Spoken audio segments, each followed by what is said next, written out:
Hello and welcome to Tales from Double Tankard. I am Jim, aka Argent Wind, the Dungeon Master for Avress, the Shattered World. We have here our cast of usual suspects. Hey, hello, cast of usual suspects. Hello. Hello. Hello, not so usual Hola. suspect. Alrighty, so we had some sound issues happening here, but I think we should be all set and ready to go. Um, Hopefully we'll make it through a whole session. It'd be awesome. So, well, the party left off on a bit of a cliffhanger as they discovered something rather interesting after meeting with the forger, the one Morgan Billsley, who was stealing books from the Ivory Lyceum, making copies for clients of someone and selling off the copies. They managed to make a trek down to the sewers after meeting up with the Shadow Syndicate to get pointed in the right direction, narrowly avoiding losing their gunslinger to a rather foolhardy maneuver. Oh shit! Excuse me. Sorry. Idiot. Sorry, Jim. I had a thing in my throat. It's been sore. Yeah, a little bit. Yeah. And Continue. they make their way down to the lair of Morgan, fighting off some Otyugs and dodging by a rather adorable gelatinous cube named Goobox, and into Still want to go get Goobox as a pet. I want to fight through all those Otyugs. Get That will Goobox. be our pet slime. So, in Morgan's lair, managed to get the original copy of the original book, the copy of the journal that they were looking for. But the copy had already been given off to Morgan's contact, someone named Broker, who was a broker. And on the way out, got a little extra information regarding a potential lead on the Runesmith King that Eldon is looking for. But the party made their way back out of the sewers and started heading across the city. Eldon pulling out the book and skimming through as much as he can, finding out a couple of crucial pieces of information. First of all, the name of the Dark King himself, and the fact that the Dark King's skull, the only part of him that would not burn when they tried to get rid of it, seemed to have been buried at a small village shrine where deserters had taken residence. Lucas put two and two together and realized that it was Craven's Rest, that where the likely place was it was being held, and the party continued their trek over to Brokers as this happened. And we're gonna pick up right there as they're making their way across the city in this setting sun. At this point, it is the sun is going down as the party is trucking across. I'm going to put you on the map here and point out where you're headed. Okay, so we are on the map here. You are essentially heading over to the financial district of the city where Broker is supposed to be.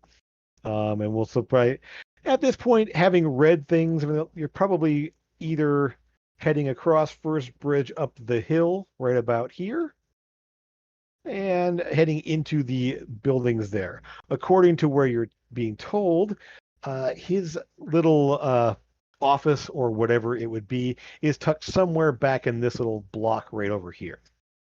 The Bank of Avress being on the corner right over here. You have spent some time in this place, right up in this little complex of buildings right here is where the Rangers headquarters, where Trevor had found out some information earlier. And other than that, you haven't been up in this area very much. So, what are you doing?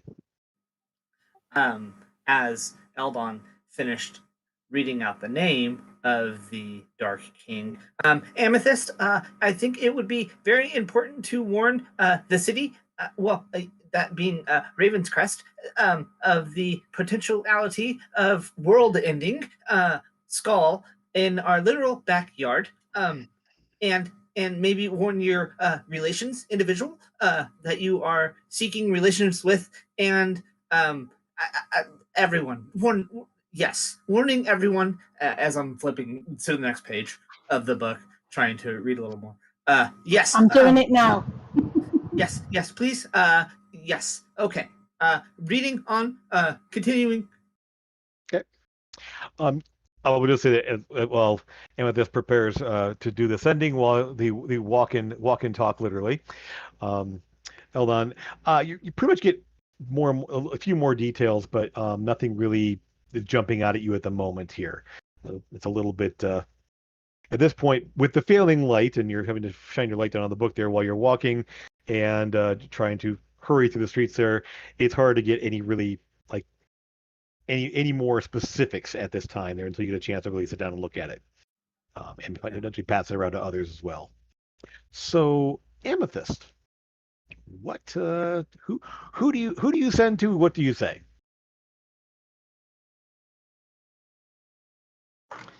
I will.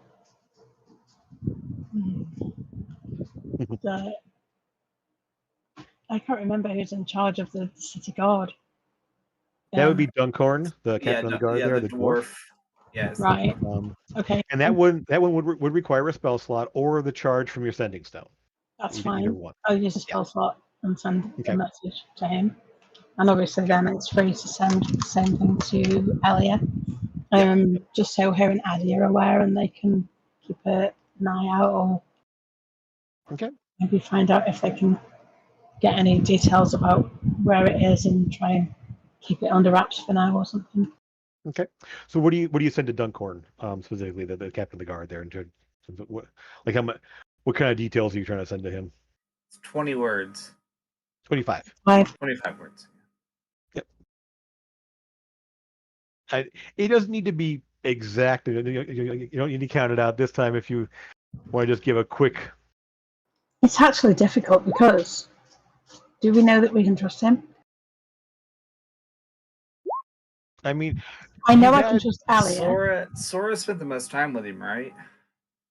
Definitely. With whom? Dunkhorn, the captain of the guard. You were training with him Yeah. a couple weeks there. It might be better to send it to the mayor and let him assign whoever he thinks is suitable.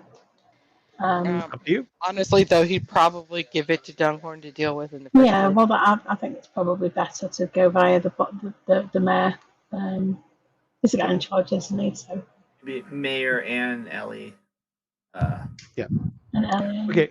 So what do you send to the mayor then instead? I mean, just the gist of it's fine there. What are you gonna tell him essentially? School located in town. Big threat. What else shall I say? I mean, I discuss it with the guys anyway, but city on lockdown. Keep it safe until we get there. Yeah, no visitors allowed in the city. Like that's extreme, but this is an extreme situation. Mm-hmm. Okay. All right. So the mayor will respond to you. Amethyst, it's good to hear your voice. I will see what we can do. I'm not sure exactly the situation, but I trust that it may be dire, and then kind of go from there. Elia, you have a little bit more leeway with. You can kind of send back and forth a little bit at this point here. So what kind of essentially? Well, I'd tell her that obviously a bit more of what we discovered in the book, because obviously she's just as involved in all of that as I am.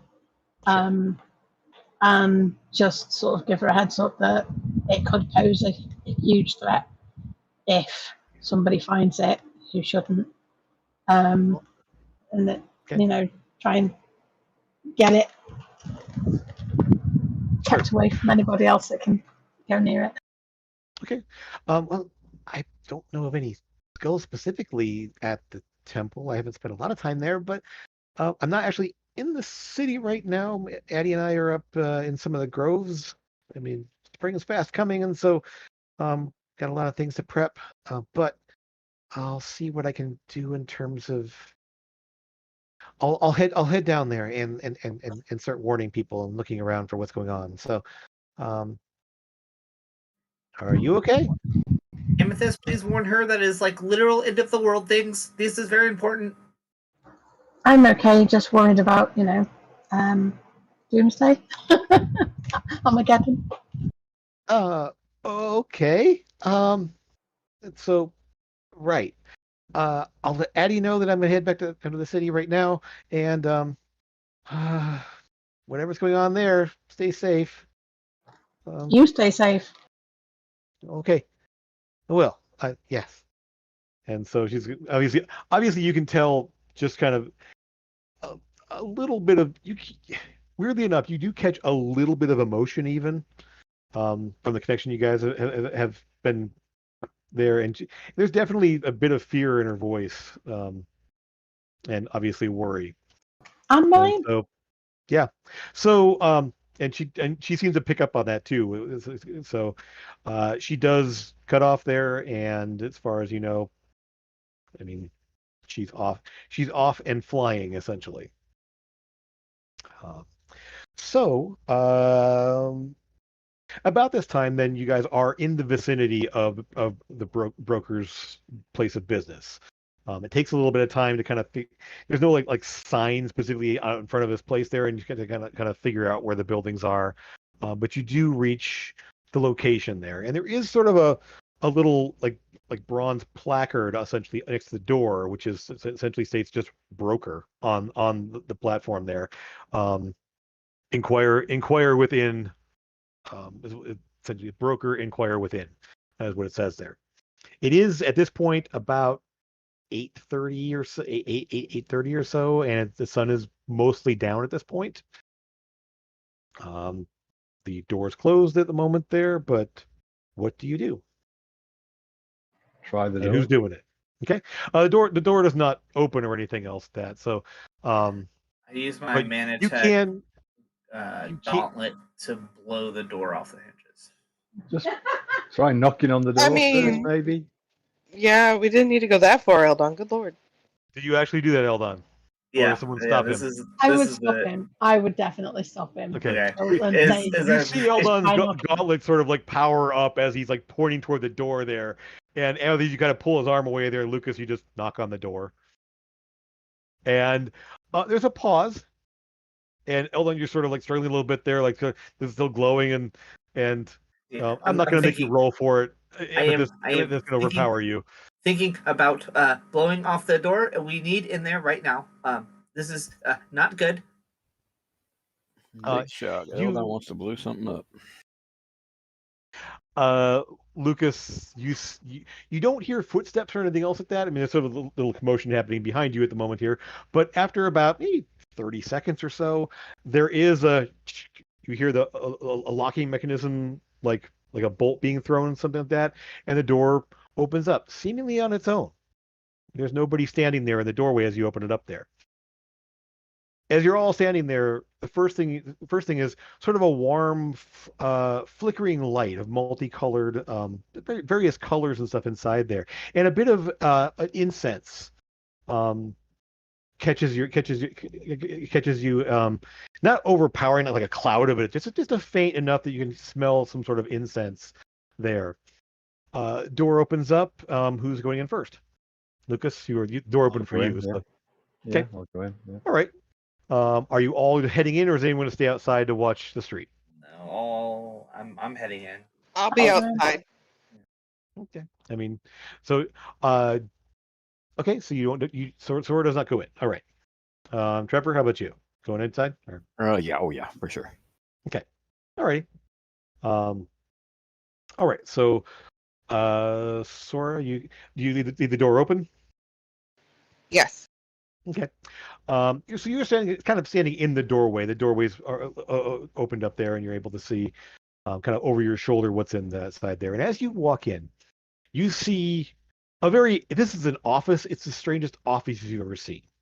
You walk in, and there are chairs and couches kind of all around the wall, all mismatched, all beautiful, almost artwork pieces there, like scroll work and plush cushions and different colors and patterns.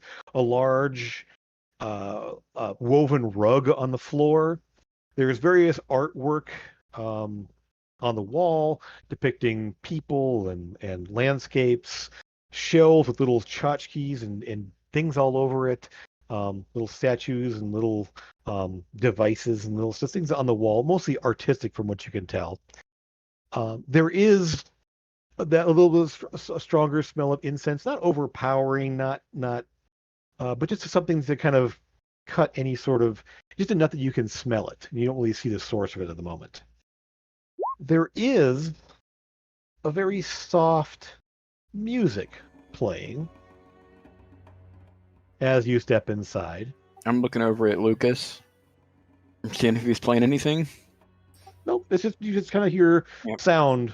And then I look up like, Just kind of, not really sure where it's from, but there is a soft music playing. Directly before you on the wall is a large like coffee table thing with a platter and teapot and pitcher and some biscuits and cookies and stuff laid out on there, and seated on a large like sitting couch, essentially, kind of lounging there, is a dark gray furred tabaxi. Faint, like lighter gray tabby markings.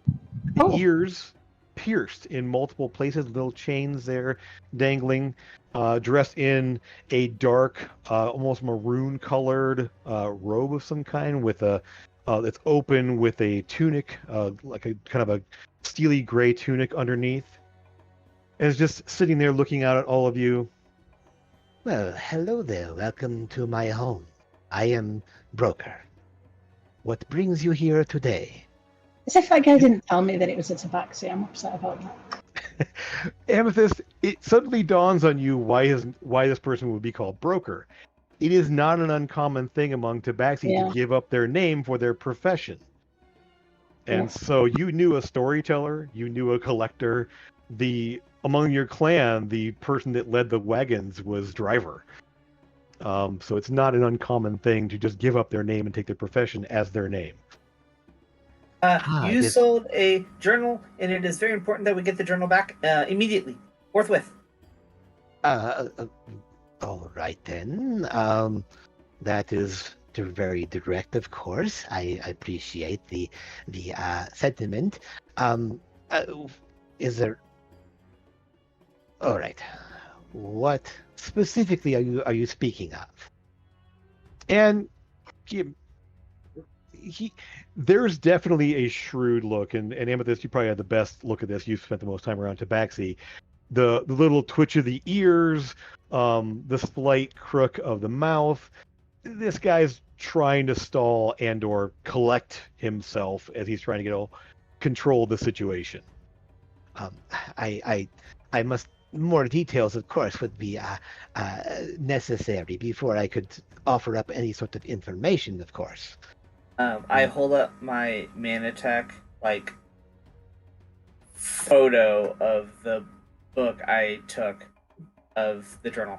It is this book. We must have it forthwith. Who did you sell it to? And so he's looking at all of you, and Amethyst's eye. He's like looking down at Eldon and just kind of. And Amethyst's eyes settle back to you. I've not seen another of my kind here in quite a while. It is wonderful to see you. This, and he sort of like points to Eldon there. Does this one speak for all of you? Well, whether we want him to or not, yes. He does talk quite a lot. I can say patience has never really been a virtue of Eldon's, but what I can attest to is that this situation does seem to be somewhat dire. Man, speaking of dire, the apocalypse thing that he's mentioning is not completely wrong. So I do recommend that we get that journal back as soon as possible. Who speaks of apocalypse? I am nobody else. Yeah. A dealer of. Like when I hear "end of the world," I just automatically assume that word. Just FYI, yeah. Book was stolen from the Lyceum. We need it back. If you return it, you won't be in any more trouble than you are already. wait. I don't deal in stolen goods. Well, And I mean, Amethyst, the second he says that, both you and Lucas are just like, yeah, whatever. This guy obviously does. I have a network of people who procure items for people that Um, who want an item of some kind. They come to me and I find it and provide it. And he kind of looks at this point. He does look at you, Eldon. Looks at the picture of the book there. He's like, I see you spoke with a little sewer rat. Well, he's not going to be a sewer rat anymore. He's going to get himself a nice shiny job and some lodgings at the Lyceum. And it's probably going to end up blaming you for everything. So I think that you've got one choice. You can either give us the book or the name of the person that you sold it to, or we'll just go from there, because you're going to be in a lot of trouble. You know, that third option does seem kind of fun. So I mean, you pick. Feel free. my Mizium generator starts to charge up. I'm being good for once. I'm not. Good. I'm being good. And I would kind of stand myself between the rest of the group and him. I'm so Sora, you standing outside there, you can kind of hear this happening behind you. I do. Do you see actually there is a faint chime sounding outside? You're not I sure see a it's coming sound? around there. You hear a faint Okay. chime sounding outside there. Just kind of looking around, you can't really see the source of it. There's definitely, and essentially it gets a little bit louder, and seems to kind of trail off down the road. At that point, also after that, the door goes to close. Do you stop it? Well, I'm standing in the middle of it, so it's not going You to say, go anywhere. so the door kind of bumps into you for a moment there. It doesn't actually push you out of the way or anything. It just really like clunk, like it's gonna close but doesn't. I'm so not it's going to standing look there. at it. I'm not going to look at it. I'm just going to assume that somebody knocked it, and I'm going to keep my eye down the way that I think the sound is coming from. Okay. It's All right. it's getting louder, you said? No, it's fading away. It's moving away from the building. Then I will probably yell to Trevor that I heard a sound coming down the road, and I want to go after it. But then I felt the bump, so I really don't know. I would just go with what I was doing. So, I mean, you guys can all see Sora standing in the doorway. So, I mean, if Sora's going to move away, you all see that, hear that. Well, in that case, if you can head down that direction, Sora. You don't see the chime sort of continues. There's a little bit of a kind of tinkling bell almost, and you follow it down there. It heads down to the street a little bit and heads to the right and heads down that way. So you kind of head in there. You actually see, you kind of following the sound where it goes to there, you realize that up on the corner right here is a Port Oris Authority station, essentially right up there. And it's you're like up on the corner. You guys pass that on your way in. It's right across from the bank actually, and so it's heading up that direction as you follow it. And those of you inside, once Sora leaves, the door does close on its own. It doesn't, and those of you with Arcane, I'll just give this to you.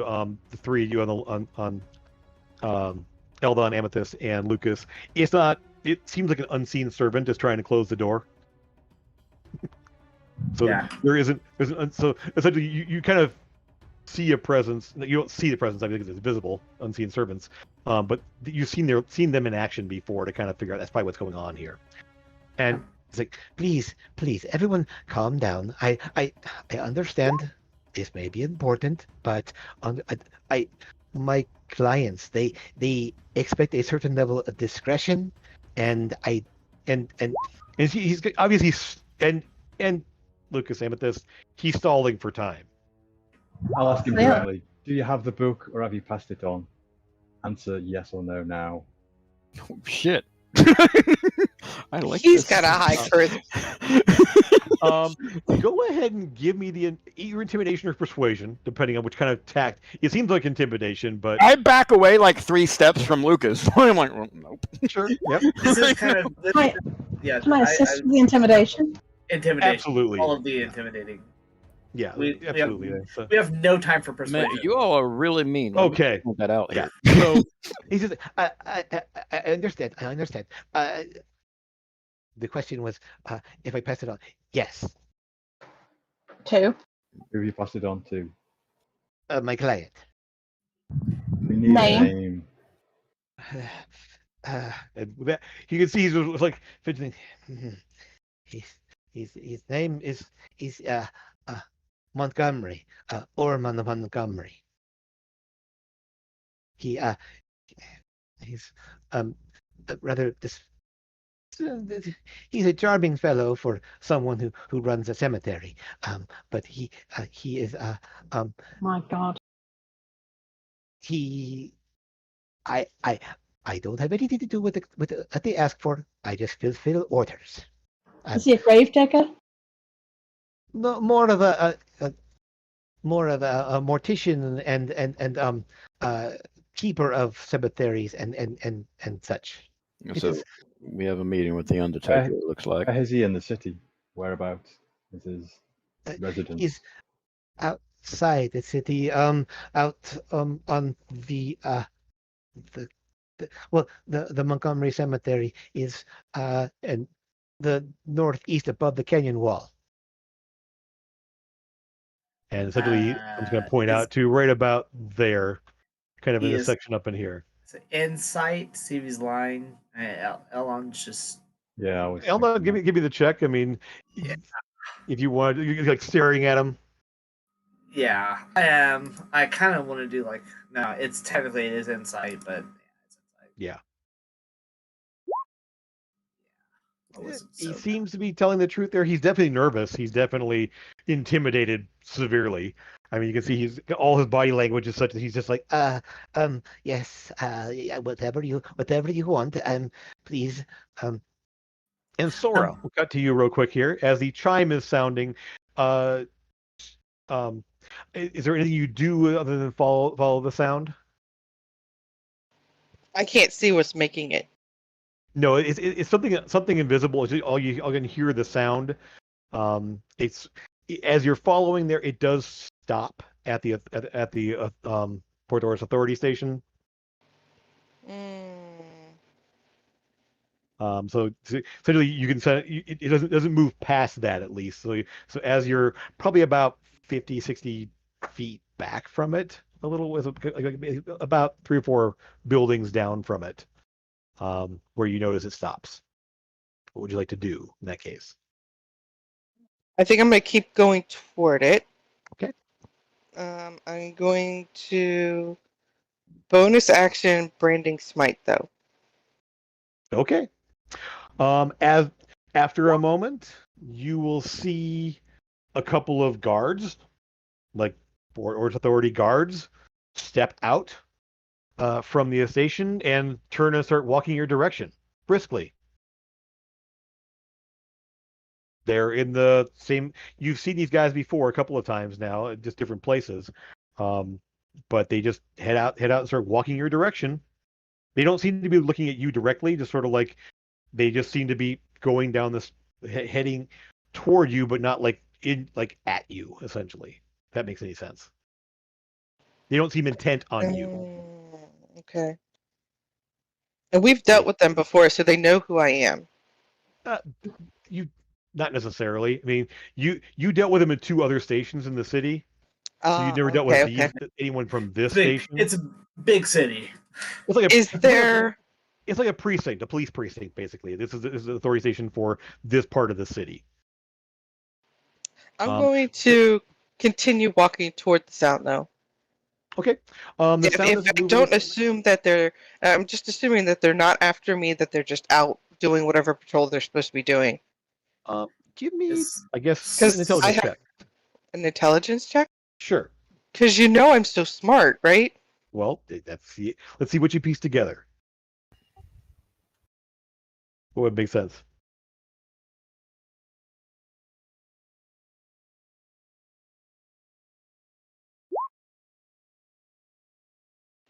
Almost. Yeah.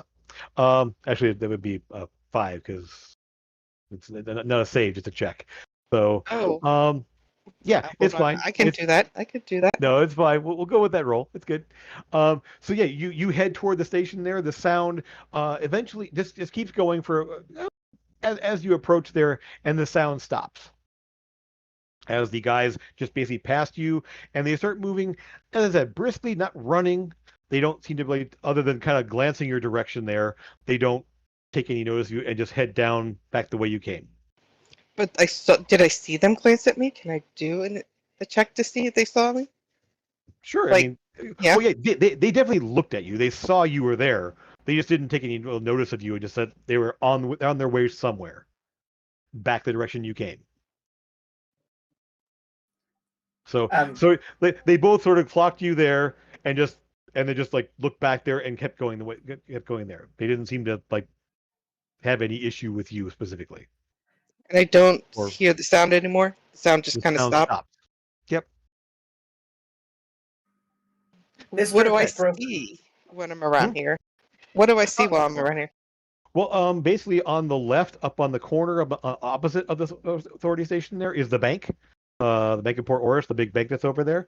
Uh-huh. Straight ahead, you sort of see the drop off. There's the road and the drop off down toward the river, and the place down there. I will show you about where you're at right now. Let's see. If you go here, you are right about here. The bank is on this corner. The authority station is right there.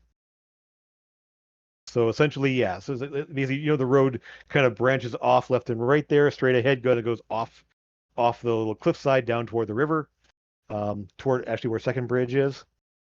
And so So, they're heading back the way you came. but I don't see it. I don't see that anybody that would be doing the sound other than them, right? No, the sound left the broker's shop, went down this direction there, rang outside the authority station for a minute.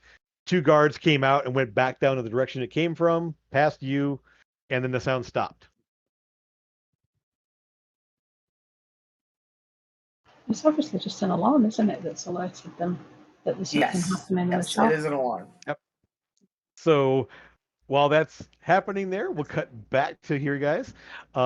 Just kind of shift back the way there.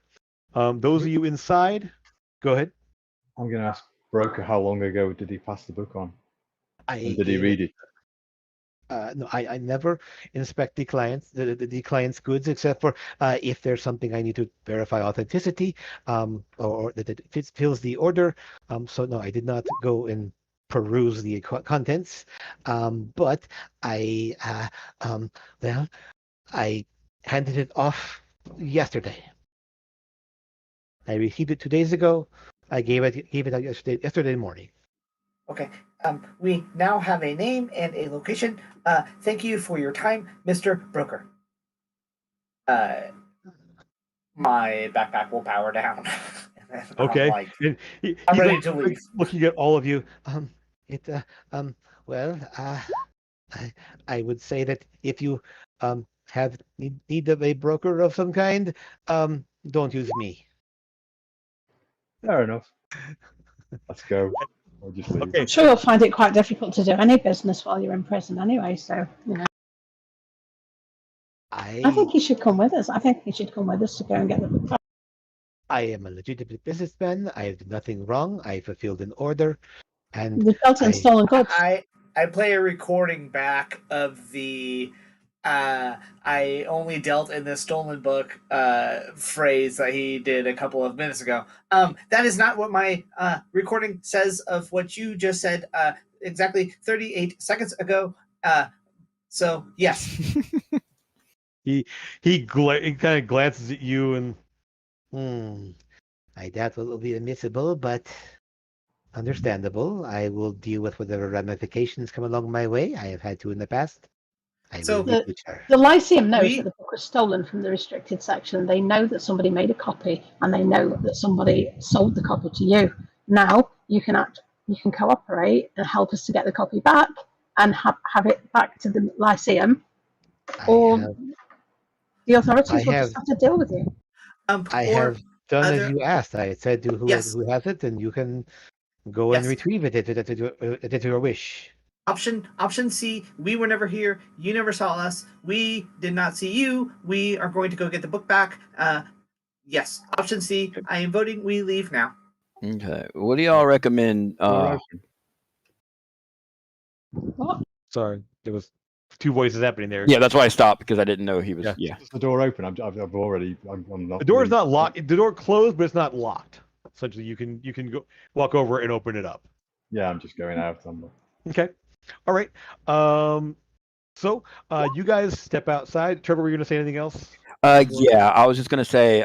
Now realizing the door's not locked, I didn't necessarily think it was, but when we move out, we are in a hurry, correct? Yes. I say we get on them horses and we go, right? Yes.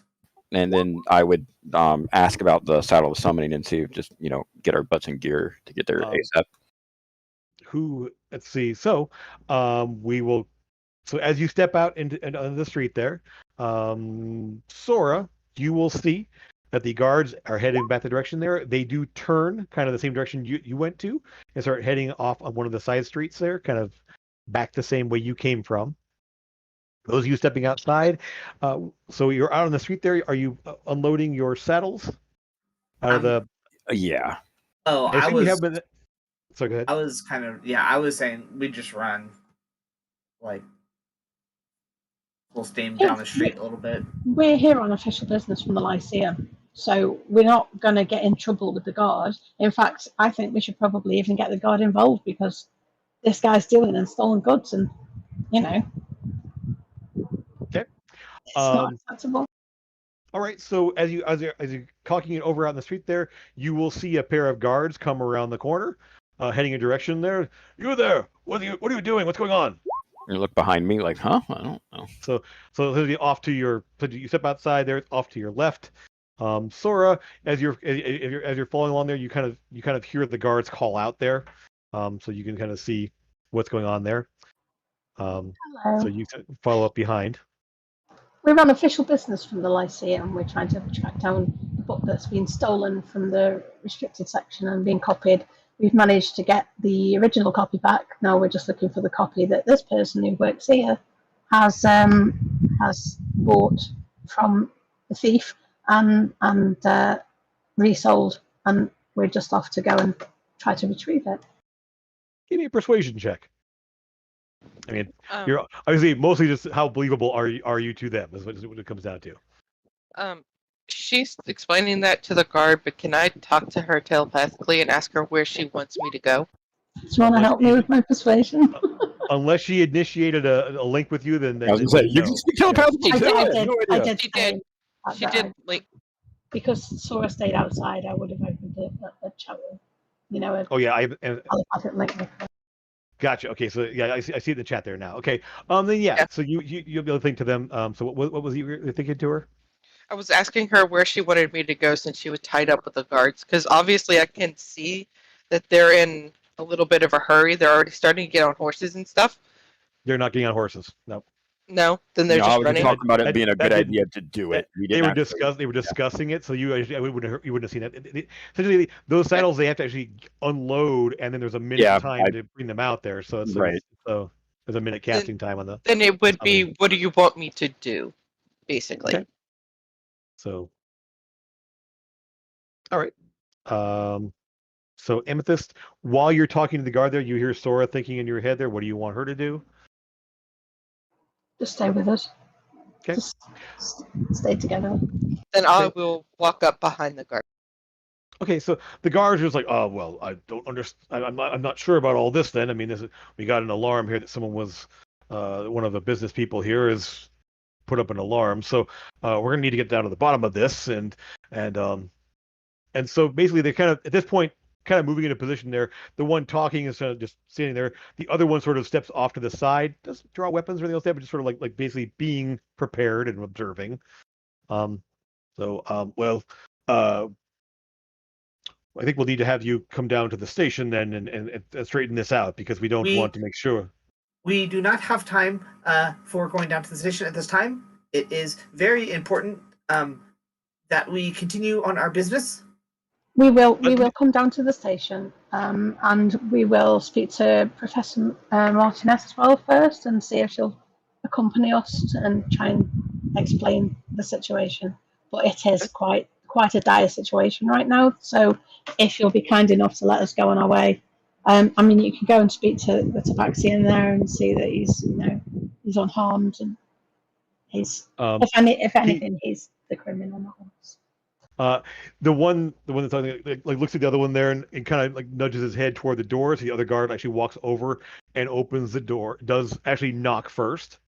The door opens itself again. That's a nice idea. And you hear the voice like, "You better not be back. Please be on your way." And essentially the guard like, "Is everything okay in here?" And looking inside there, Oh, thank you. I believe so. Nothing else. Everything is fine inside here. Please go. And so you kind of hear that this is all taking place outside on the holiday. So then, yeah, please come with us down to the station. Sora, you kind of like standing behind there, seeing kind of all this off from like basically around. You kind of came down, followed him around there, and you can see the station there and the guard, them talking to the guard. So do you follow the guard to the station? I mean, I've just asked if we can have a little bit of time first to go and try and sort this dire situation out and come back with Professor Martinet. Well, if there's a Do complaint, the guard know that I'm there? When he's just told you they would not. Then I will duck around the corner someplace. Okay, yeah, you just step out of view. So you don't even need to make a stealth check. They're literally not looking. You're behind the guard. You're down a little, like half a block down. You can see and kind of hear a little bit what's going on there. So you just duck out of the way. And so yeah, not a problem. Ask the guard. Is there a complaint? Has anyone complained? Just if there's an alarm of some kind, we make to make sure that everything is all right, and if there's a question of someone's safety or a question of what's going on here, we wanted to make sure it's all sorted out and straightened out. If you give us time to go and sort out this situation and try to get this book, it is a life or death situation. This book, if it gets in the wrong hands, could mean a lot of, the end of everything. So we need to do it. But the issue is what's happening here, not what's happening out there in some apocalypse situation of whatever you're speaking of. We want to make sure that down to the station. And once we can guarantee the safety of you and everybody else in the town, we will come to the station. We'll bring Professor Martinet. We'll explain everything, and if anything, you should perhaps be in there talking to my friend in there. Station, discuss, then go. And he sort of like kind of motions for you guys to like. Can just one of us go with you? There is no complaint. Situation. I just look at the guards. There is no complaint. No, so why are we going down to the station? No one's complained. You're here. I'm complaining to you. Are we under any kind of arrest or anything is what you're attempting is my question. Do we have any obligation to go with you right now to the station? Because if we don't, we are going to be on our way. The other guard steps back out there and the door closes again there, and he just sort of shrugs. And you kind of look at each other a little bit there. Here's what's going to happen. I'm going to start walking away. And if you draw that weapon, I'm immediately going to stop walking. But I'll imply that we are no longer, you can't keep us here, considering we have done nothing wrong. So I'm going to start walking away. We will be in later with a complaint of our own. We absolutely will be. You have all of our words on that, but right now we need to go. Could I get your names at least? Trevor Blackcoat. Absolutely. Eldon Mernig. That's So he's B- like, nod, nod, nod. Yeah, He does. He like takes your names down. I'll put it in the report then. You're free to go. Thank Thank you. you. The other great, guard again just hasn't said anything. It just like shrugs. And what was Yeah. your name? What was your name, God? Uh, uh, Garrett. Garrett. Okay. Okay. Let's go. Let's go. I'll toss a coin to it. No, I won't. No, no. Because I wouldn't toss it. Yeah. I'll have All to right, kill so Garrett you later. guys turn. You guys turn. Essentially, they. So Sora, you dipped out of view, but you can still hear what's going on here. The guards turn and walk, and you hear them sort of grumbling, like, "What the hell is all that about?" I mean, I don't know. Just follow up an alarm. It's what we do. We're paid for. Whatever. It's like, well, we'll write it up and mark the names down and see what happens later on. Okay. So they the voice is didn't going get to my trail name. off. No, they did not. Yep. So they didn't even clock you as you were with the group. So you're able to duck off and head on out. Let's go. You have a location. Is there anything else you want to do on way to said location? Let's just go quickly. Running. Very Running. quickly. Oh, Sora all right, can't so- run fast, so she's in full plate. you can move the same speed they can. You can probably move faster actually than the gnome and the Actually, halfling do because you have a Yes, longer you will legs. move faster than I will. I would like. You just- Hey, first of all, You for just the short You joke, just make more noise. I Yeah. can do 30 feet of movement now. I just want you Yeah. to know that. So I am So- not. You have equal speed. Yes. I have You- equal. The Now. the one slowing you down the most is Eldon. So Yeah. you just have clump. Who is also making a buttload of noise as well. Yes, yeah. So you guys are trucking your way through the city there. We won't. So I guess there's two things. So on the route you take, there is a southern gate that goes up, essentially, right out here and goes around to the north. It's somewhere up here, is according to where he's at there. So somewhere on this little stretch of area up here. There's also the waterfall lift that goes around the north this way. Which way? Those are the only, or you can go. You're actually very close to the western gate and can go all the way around the city. So which way do you want to go? I would say we head to the northern gate and go up and around. We're here, right? So Yeah. you're roughly right about here. Yes.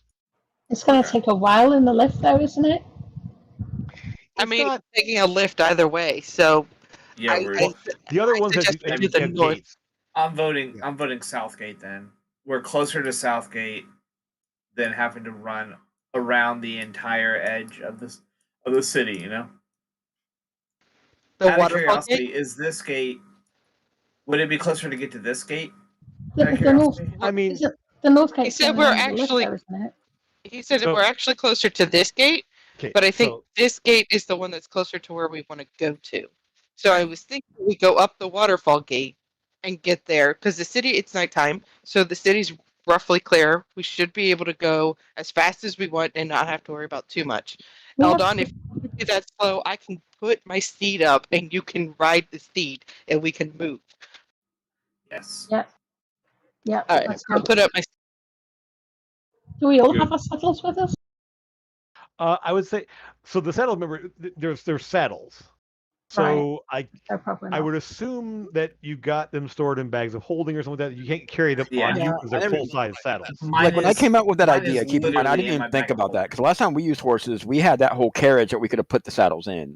Now we Mhm. don't, so we wouldn't even have those saddles on us. I wouldn't think. So yeah, Mine I didn't is- think about mine that is- until after. Mine is literally in my bag of holding. Yeah. So I I would mean, imagine mine's in yours too, but I would assume because I think you have one and Amethyst, you have one. Yeah. So I mean, you could store a bag of two in each bag and plenty of room left over. Yeah. Shall we just use them then and just ride? It's going to Yeah. be fast. Okay, if we do I have, need I enough mean, they water. do just come out instantly. It's not like we have to take a lot of time Well, to play with it. I What's mean, the the saddles are a minute cast time to bring to sum them up there. So It's yeah, going to save for a few minutes, though, isn't it? probably. So it's You don't worth it. see too it many shouldn't be longer horses than 2 clumping. minutes or like 5 minutes, right? Well, let's just Yeah, run. For God's sake, 1 minute, let's please. go. Beth. Let's just start running. Okay. Yeah. All right. Can we take the So horses on the lift? The goat. you should be able to. Yeah. I mean, the Yeah. lift is huge. The lift is a big metal platform that can like carry carts and everything else. So yes, you absolutely could do it on the lift. Is the Northgate the only one with a lift? The goat is much Yes. faster No, than they Eldon all is. have. No, No, they They don't. all have. They don't. It's just the North. No, just the North Gate has a lift. The other two are just like steep pathways up. Gates. This Yeah. is this one goes down this little stretch over here, so it comes out this way. This one goes up this winding. This one over here goes up the winding trail up out this gate over here and goes outside. This one has the lift and then goes out this North Gate here. So the Westgate might be the best one.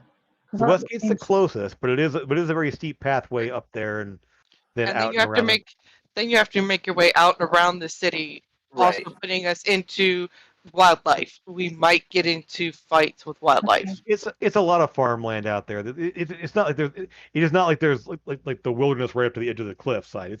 There's a lot of farms and homesteads up on the cliffside there. That doesn't So- mean coyotes aren't over there. Sure, but coyotes are not going to mess with 5 well armored people Coyotes running around on left. horses. Coyotes are scavengers anyway, unless they're, Yeah. they do hunt too, but they're not going to hunt us. Well, How slow is the lift? It's about a couple of minutes to go up there. Come on, let's just Total. go. Let's just run north. Let's go. Yeah, I agree, and I'll just start. I'm not going to get ahead of everyone, but I'm just going to start bouncing. I'm gonna take a minute while they're running to go ahead and pull out my goat. Okay. You hop in your goat and you start riding. Whatever It's floats your goat. full double action, like Sure. all of its 120 feet of movement per turn type of deal. Okay. So they get a little bit ahead of you. Your goat comes out there. You catch up to them, and you hear this little like clump, clump, clump, clump, clump, clump, clump, clump behind you as the goat, as the little white mountain goat thing with Eldon, comes up behind you as you're heading on there. Either one, first or second bridge gets you across. It's a fairly wide street over on the eastern side of the river. You're able to kind of just move on up there, and it's not super busy because it is after sundown, so there's people on the road, but it's not like there's a lot of carts and major traffic along the way there. So you're able to kind of zoom on up the road here, get to the lift without any issues, other than dodging around a couple of people here and there. People will look at you strangely as you go running down the street, but you're able to get there fairly uneventfully. Onto the lift. Have a little moment, catch your breath. The lift is the little hydraulics kick into place there. The steam pistons go off there, and it starts to raise up along the along the way. You can see the city kind of at this point. The lights are coming on in the city now as the sun is fully down at this point. As you see all the street lights up there and a lot of the buildings, all the windows lighting up in all the tall buildings across the way. As you're able to ride the lift up to the top. If the lift takes a couple of minutes, we might as well get the horses out while we're on the lift. Sure. You're able to pull the horses out there, and yeah, the horses are summoned. You have your horses out. And the second the lift kind of clicks into place there, the little guardrail on the front there drops and so you can go, and you're off out the gate. There's a bit of a pause as the gates are not closed, but the guards all sort of like kind of are kind of, they don't stop you or anything else, but they just sort of like check you as you go past, essentially, kind of waving you on through as you head out and off into the way. So anything else you're going to do on the way there? Anything else you're going to prep, cast, bring up? That's Mage armor. I'm going to assume Mage Armor goes active. Yeah, sure. Yep. It's an 8-hour time, so 8 hours, not a yeah. problem there. Yep. So you're able to bring up your Mage Armor. Anything else anyone's going to do? No, actually. No. I would finally have given Eldon that paper with the thing on it for him to look over, but obviously not right now because how dire it is. But for him just to keep on. But Sure. other than that, there's nothing I would do. I would just be while you're on the lift, Eldon, he hands you a piece of paper with some bizarre little clockwork schematic on it. And during the lift, at least you're kind of looking it over, like, what is this thing? And it's not labeled. It doesn't say what it does. I'm trying to figure out which side is the top side of the paper. Yeah. What's the scale on this thing? You're like, so I have the journal I still have in one hand that I was still trying to read, even though rocking like crazy, still giving it a shot. And then he hands me a piece of paper. I would even tell you when I did that, just to look at it at your, you know what I mean? Just here, just glance that over when you have them. So while we're prepping stuff, I throw the crumbled piece of paper in my bag of holding. Sure. While we are prepping stuff, I'm going to rip a sheet of paper out of the book that I've had, and I'm going to hand it to Trevor, and I'm going to tell him your AC is now +2. Like forever or just now? For the next 10 minutes. Ooh. Can I change that? Yeah, I like it. I'll keep that in mind. I don't know how to add that right now, but I will. Yeah. For the next 10 minutes, will we be there? As long as I have concentration up. Okay. Can we be there at this point? Sorry. Yeah, so I would say, you prep it, you get it ready, you can cast it once you're like in view of the place where you're going, because that'll work. Yeah. So I didn't want to forget it. I forgot it the last time, and I didn't want to forget it this time. Yeah. I'll say my appreciations to Sora and thank her for the boots again. And at that point, speaking of boots, I'm at the edge of the platform right now, assuming I know where it goes up. Like I haven't envisioned in my head, but I'm just basically waiting at the bit to like run as soon as it. So you did bring your horse out then? Everyone else brought their horses out? I thought we didn't. I thought he only brought his food out. We didn't bring you're on the lift. So we have time. So yeah, I absolutely would. So I'm at I'm on my horse. Sorry guys. I'm on my horse then at the end waiting to go. Like actually fighting the horse, like kind of like putting the reins back a little bit so he doesn't like try to go off the edge kind of thing. So yeah, essentially the gate drops, you're able to go, you get through the north gate there, the guards just sort of like take note of you but don't stop you. And you're out and take a hard right along the wall on the outside here and head off into this area. This area is a bit of a misleading because there's a lot of farmsteads and everything else out here, and there's small buildings, small farm buildings, and those dotting this whole area out here. In fact, there's almost a cluster of buildings at some point. Sora, you know that somewhere out here is where they found Reese. This is kind of the reason where that happened. And so there are some clusters of like houses and farm buildings and such like that dotted all along this area over here, in the northeastern section of the city.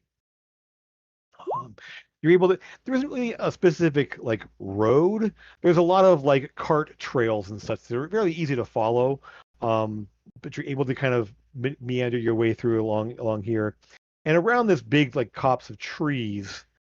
You turn and you will see it's not hard to spot. It's literally kind of overlooking the city. There is a large dark stone wall topped with little wrought iron, like little spiky things on the way there, and a large gate that essentially you can see this is a cemetery. Right out, kind of on this little section here, just looking like you can see straight ahead there. Fairly large space, at least. Like I said, about an 8-foot tall stone wall here with a little another foot or so beyond that with a spot there, a large ornate stone gate. And there's no labels, there's no symbols on it or anything else like that. But the gate is actually open. It's actually not. It is not closed. You're able to rush up to the building there. There are a cluster. You can see a cluster of roofs beyond the walls there. You can just see the top there.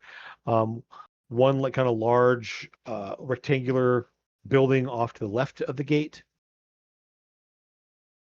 as you head down that direction. And a circular, another large circular one beyond that you can see over top of it. A few other smaller roofs you can see, and some trees sticking up there, mostly bare at this point there, and it being wintertime. And as you are approaching, it is snowing. So the sky is dark, and snow starts to fall as you're making as you're traveling along this route. Very light. And Any of the windows? what's that? Well, you can't see any windows just yet. You can see the rooftops over top there. So I'm gonna go ahead and move you over to this map to see what the layout of this place looks like. Oh, great! It's battle map. And you're ready coming in through the main gate right over here.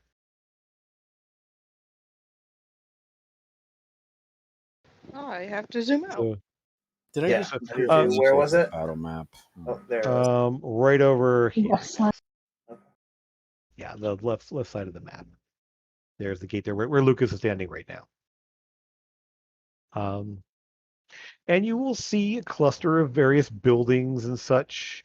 And the one to the left there, one of the largest ones at least, has lit braziers at the base of a narrow set of stairs going up to a door. There aren't really a lot of like windows on these buildings, but there is a bit of light coming from underneath the door at this building here. You don't see anyone moving. It is quiet inside there. It is still as the grave as you look across this peaceful, dark space.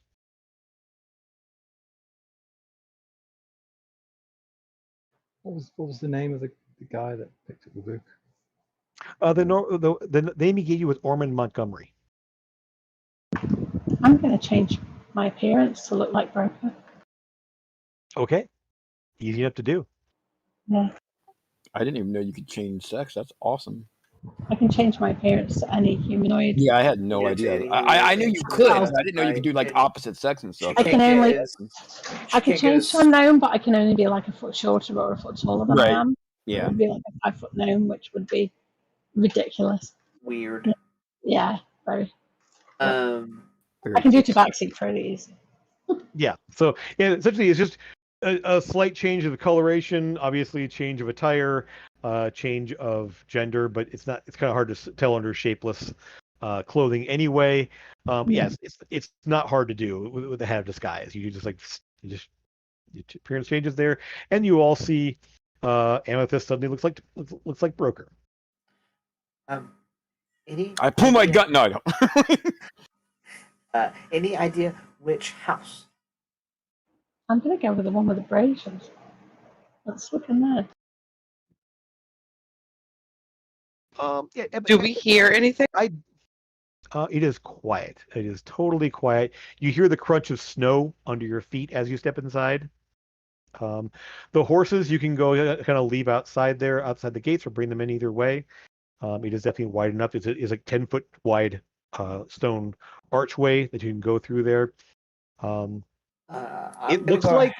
I was going to go ahead and dismiss mine and put my saddle back in my bag of holding. Okay. What about the rest of you? Yeah, we might as well. We can always use them again if we need to get back in a hurry.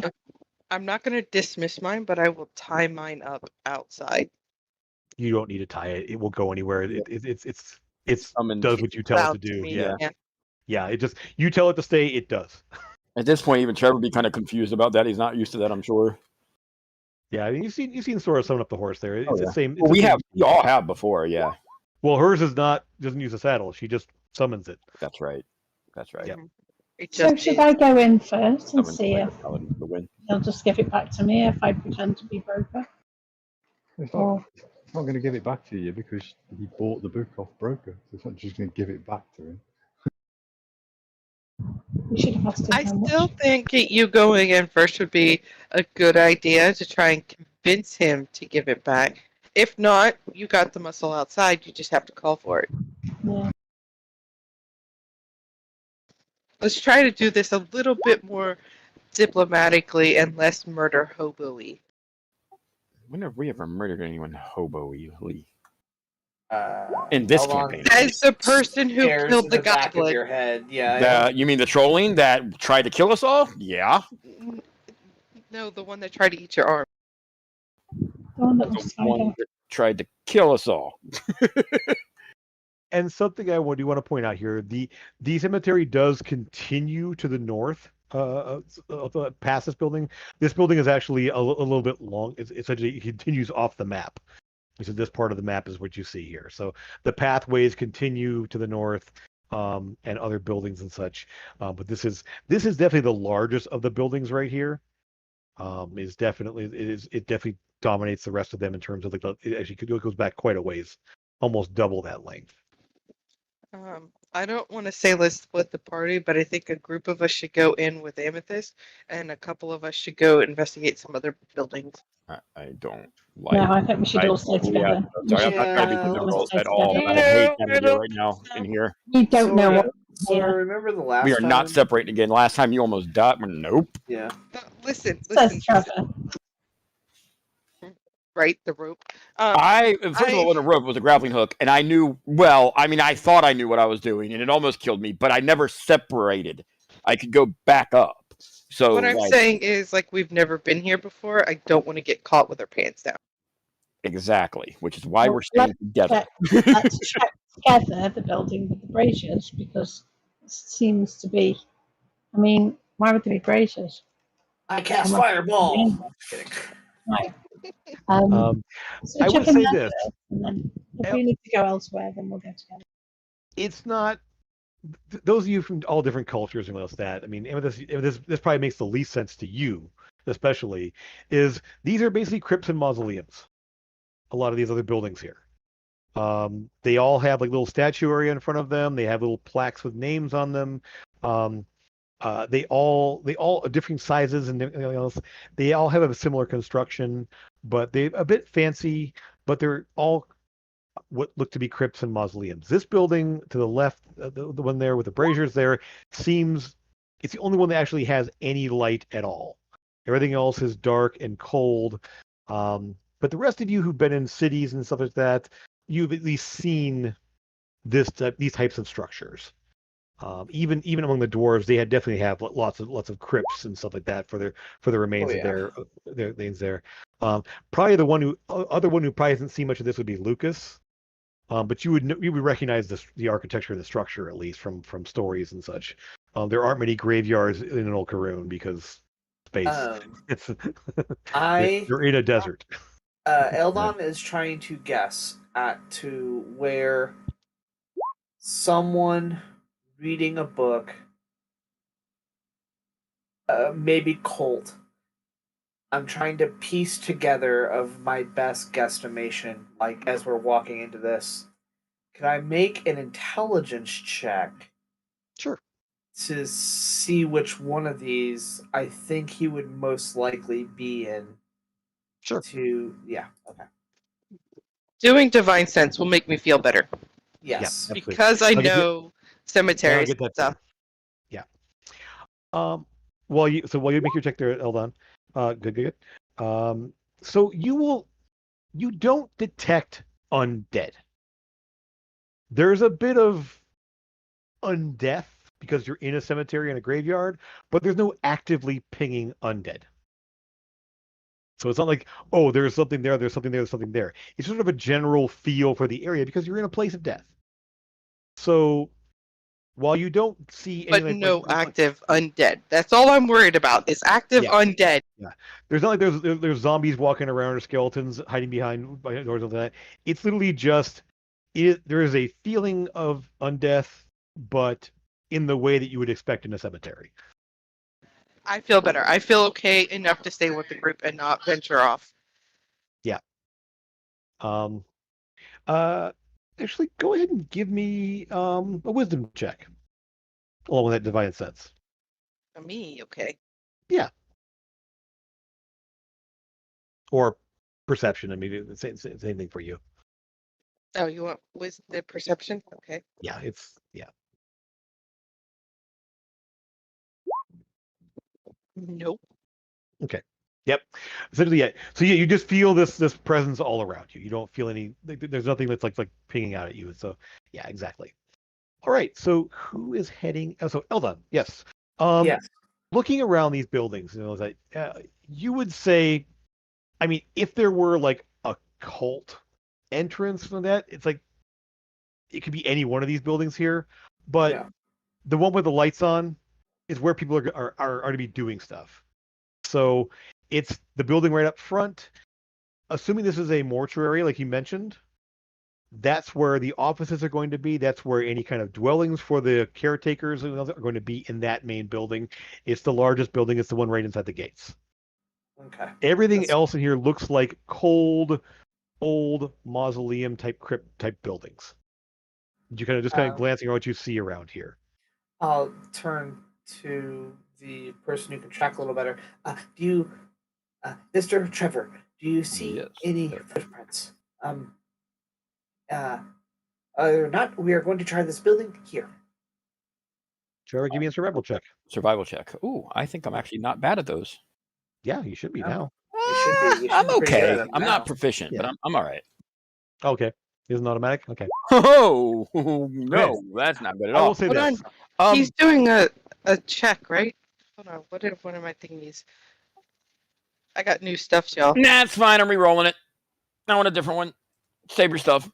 If that's Okay. Well, okay. I mean, it just automatically happens. Oh, as long as it's not taking a resource from you or something, then yeah, absolutely. And then you have a paladin thing. Yeah, please Yeah, do. I By all means. do. Yeah, no, I'll take Yeah. it. No, I'll take it. Yeah, I have one of those things. That's a saving throw. This is a Yeah. skill check. Okay. Then I'm good. Yeah. Okay. Okay. You're fairly certain. I mean, obviously, you can kind of see the darkened areas are where people will walk. So just looking out here, you don't see any actual footprints right now. Like the snow is falling, and there's no other than what you've tracked in here. There are no footprints in the snow that's falling. But you can definitely see the track where people have spent the most time walking.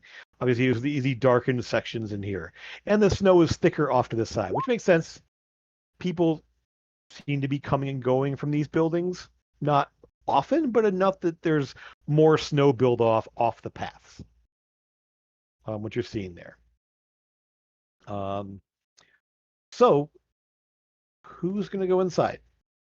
I guess I'll go in. I suppose. I mean, I know Amethyst is going for sure. Yeah. So who's going in with Amethyst?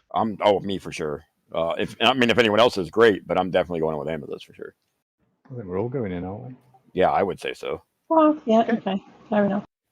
Okay. All right. You won't cut to an interior, but as you move up to the front there, knocking on the door, there's sort of a dull, hollow thud as a very thick, heavy door. There's a little wrought iron like window, little gap there, and it opens up, and you see someone looking out through there. Can I help you? Hello, And there. he sees you. You, what are you doing here? Let me just see one thing. Being a mistake with the book Can that I I sold see? you. Can I see him through the door? I mean, the window opens up. Yes. Can I cast hold person on him? No, Amethyst, you're not over there. Oh. Amethyst is still at the gate. I mean, so Oh, wait. Okay. I may be No. misunderstanding things. let me. Okay. So you are here. I mean, no, I mean I just go in. But When just did it be- rolls me on the map. so Okay, Eldon, wait. are you doing that? Okay, Times, yes. I'm sorry. Re-describe what just happened. I'm sorry. So Amethyst went up, knocked on the door. Okay. What I'm saying, yes. There's a little window in the door, a little wrought iron like window thing like that. That little window thing opens up, and a face looks through the window, and sees Amethyst in the guise of broker, Disguise. and says, Okay. "Oh," and so you, what are you doing here? There's And you been a see- mistake. Okay. Sorry. That's fine. So there's been a mistake, and go ahead. There's been a mistake with the book that I sold you. I am gonna need it back. Give me a deception check, because you are obviously lying to him, and you're trying to pass yourself off as broker. Okay, now I understand. Yes. Okay. Did you still cast whole person? No, but I am. And roll for initiative, I guess, is what we're doing. No, I don't want to do that. Thank you. Because you're gonna know a spell's cast on him all of a sudden. Right. I could cast Hunter's Mark. Wait, I do have a question before we move on. Hunter's Mark works differently in other people's worlds. If I was to cast that, even though no one even knows I technically have that yet, although clearly everyone does because I'm a ranger now, but like, do they know when that's cast on them? Because it doesn't hurt them. It doesn't affect. I'm going to say it's a visible effect. Okay. I'm going to say it's a visible effect. Okay. So now I know that. Just that'll be good moving forward because I didn't know. So, It is a mark that is placed on them. It is a visible thing. Okay. Even Matt's thing, he said, like, yeah, you will see something if it happens, and they'll feel something, or like kind of like a tingling sensation or something like that. Sure, exactly. Okay, he does not say anywhere in the spell that they're not aware of it. Right, so exactly. I'm going to say that they are. Yes. Okay, awesome. No, I love it. It's just good to know for the future. They have that creepy feeling on the back of their neck that someone is watching them, or that weird. So let me just. I'm going to need that book back. I'll get you your money back. I'm really going to need that book back. It's really, really important. Interesting. Okay, let me just see this real fast. Ooh. Okay. Suck it. Right. Because the insight check. He's like, nice. I paid you well. I will return all of your money. I need to get this book back to where it belongs. We're going to be in trouble otherwise. It's been stolen from the restricted section, and we need to get it back quickly before anybody notices. Please.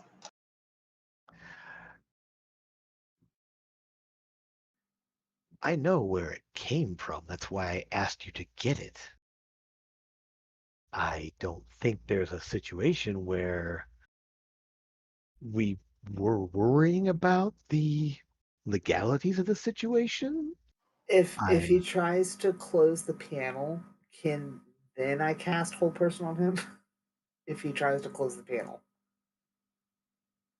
I mean, you can. I mean, just be aware you're casting a spell on someone. They're going to know. Right. Yeah. Will you just let me in? Let me come and talk to you a minute.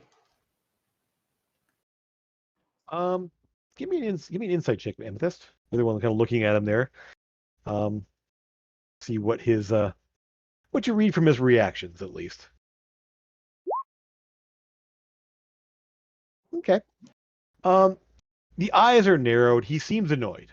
I mean, you definitely pick up that. Obviously, I mean, he's not happy with the situation, but he's just sort of like, one moment, and he does start to close the window. Can we see into the window? Is he in a corridor or a room?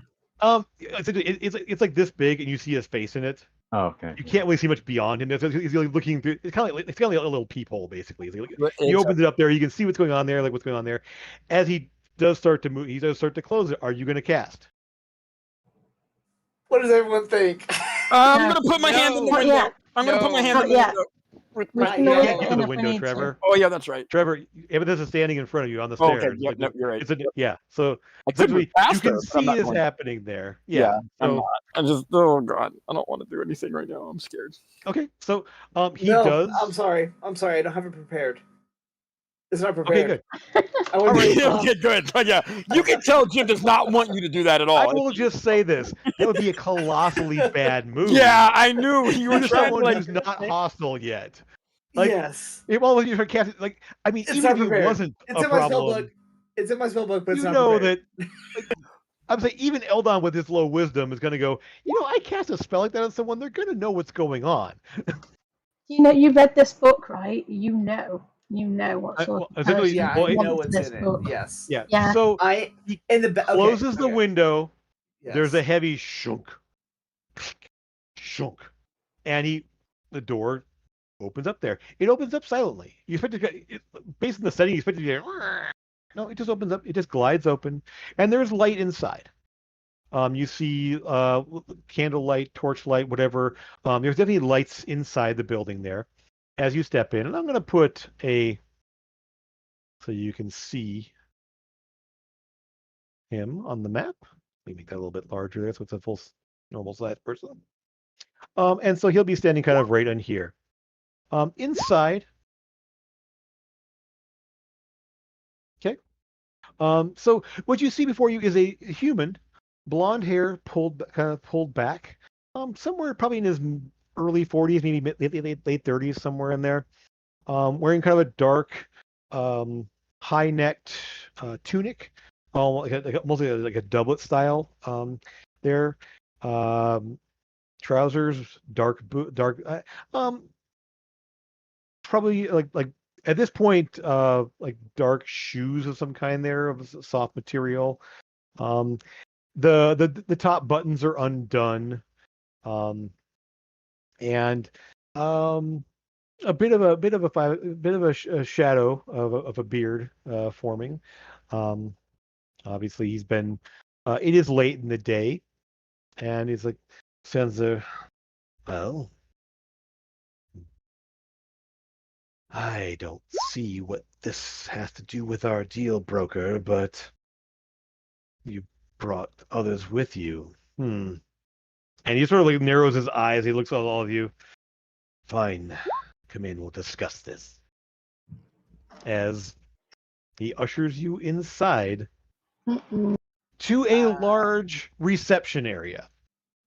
This is obviously, you will see there's a large desk off to the side and a very official looking, there's two chairs in front of it. There's sort of a seating area off to the right side of this room. A few small tables and such. Another table off in the corner, off in the left corner here, where someone would put like a serving of some kind. And this is basically where a waiting area for people that would come into like a viewing for a to view a loved one somewhere inside further back. Behind the desk, there is a heavy door, and a little what looks like a painting of a portrait up on the wall next to the door there of someone who vaguely looks like him, but obviously older. You see a family resemblance, obviously. A couple of vases with flowers in them that are look nice, red flowers and red carnations, and um, the desk. There's a door behind the desk as well. There's no corpses in here then. We can't see any corpses in here. No, no. It's a fairly pleasant space. I mean, it's a bit cold, but there's flowers in the tables. There's do I feel like any arcane like Nope. sources coming from anywhere? Nope. And then yeah, no, nothing. Is your detect on dead still going? Yeah, it does last for a minute or so. I believe each use of divine sense lasts for a minute, right? Double check that real quick here. As an action, you can cast awareness. Well, end of your next turn, it does. It isn't going off anymore. So, and with this, absolutely, this is like a grown up Lucius Malfoy. Yeah, that's what I saw Draco, when you Lucius described Draco, him. yeah. Just as evil, 100% as evil. Short. The hair is short. It's not long like Lucius was. So it's yeah. So more like yeah. So you just sort of saying, and you can see kind of the eyes are hard. Now that you go close there, you can see there his eyes are kind of this like very almost like a pale green, like a cool green color, and they're just staring straight at you there, broker. We had a deal. I don't see the point of entertaining the idea of giving this thing back. I need this. So the Lyceum, there's you need no it. need. Well, of course, I wouldn't paying you the money I did if I didn't need it. What do you need it for? And at this point, he sort of looks at you. As I understand it, that's not any of your concern. You just fulfill a service. And the eye is sort of narrow as he looks at you and kind of like pauses again. Let me just see here. Actually, double check something here. I'll start talking to him with this telepathically. 1 sec. Sure Really. thing.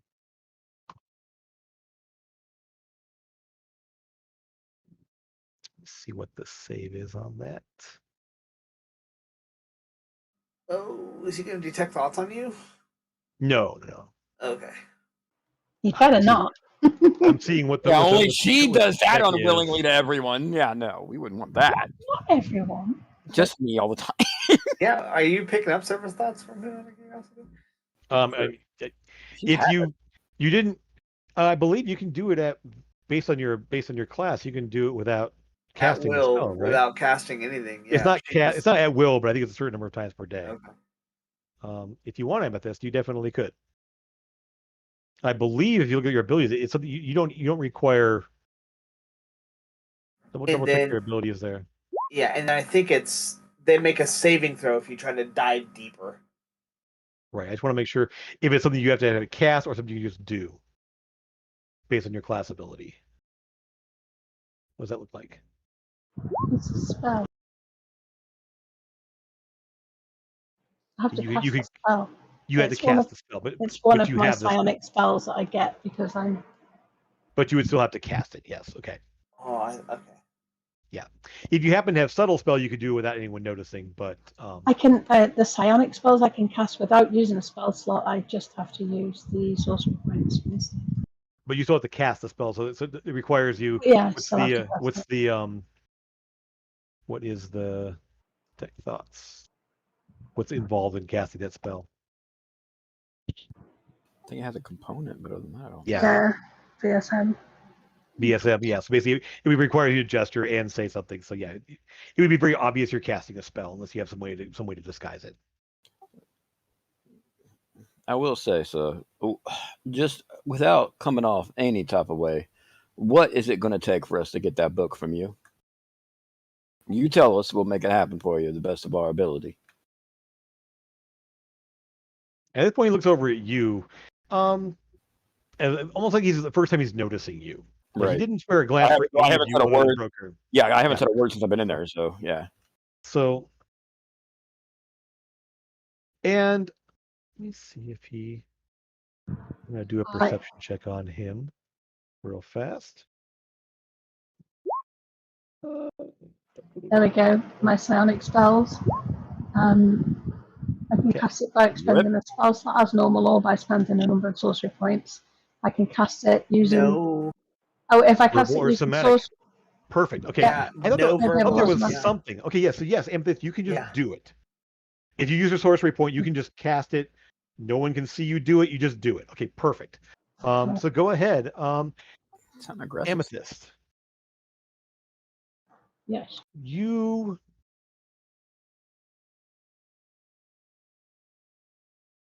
His thoughts, even the surface thoughts, you just hear, gut them, drain them, tear out their veins, make them dance like puppets.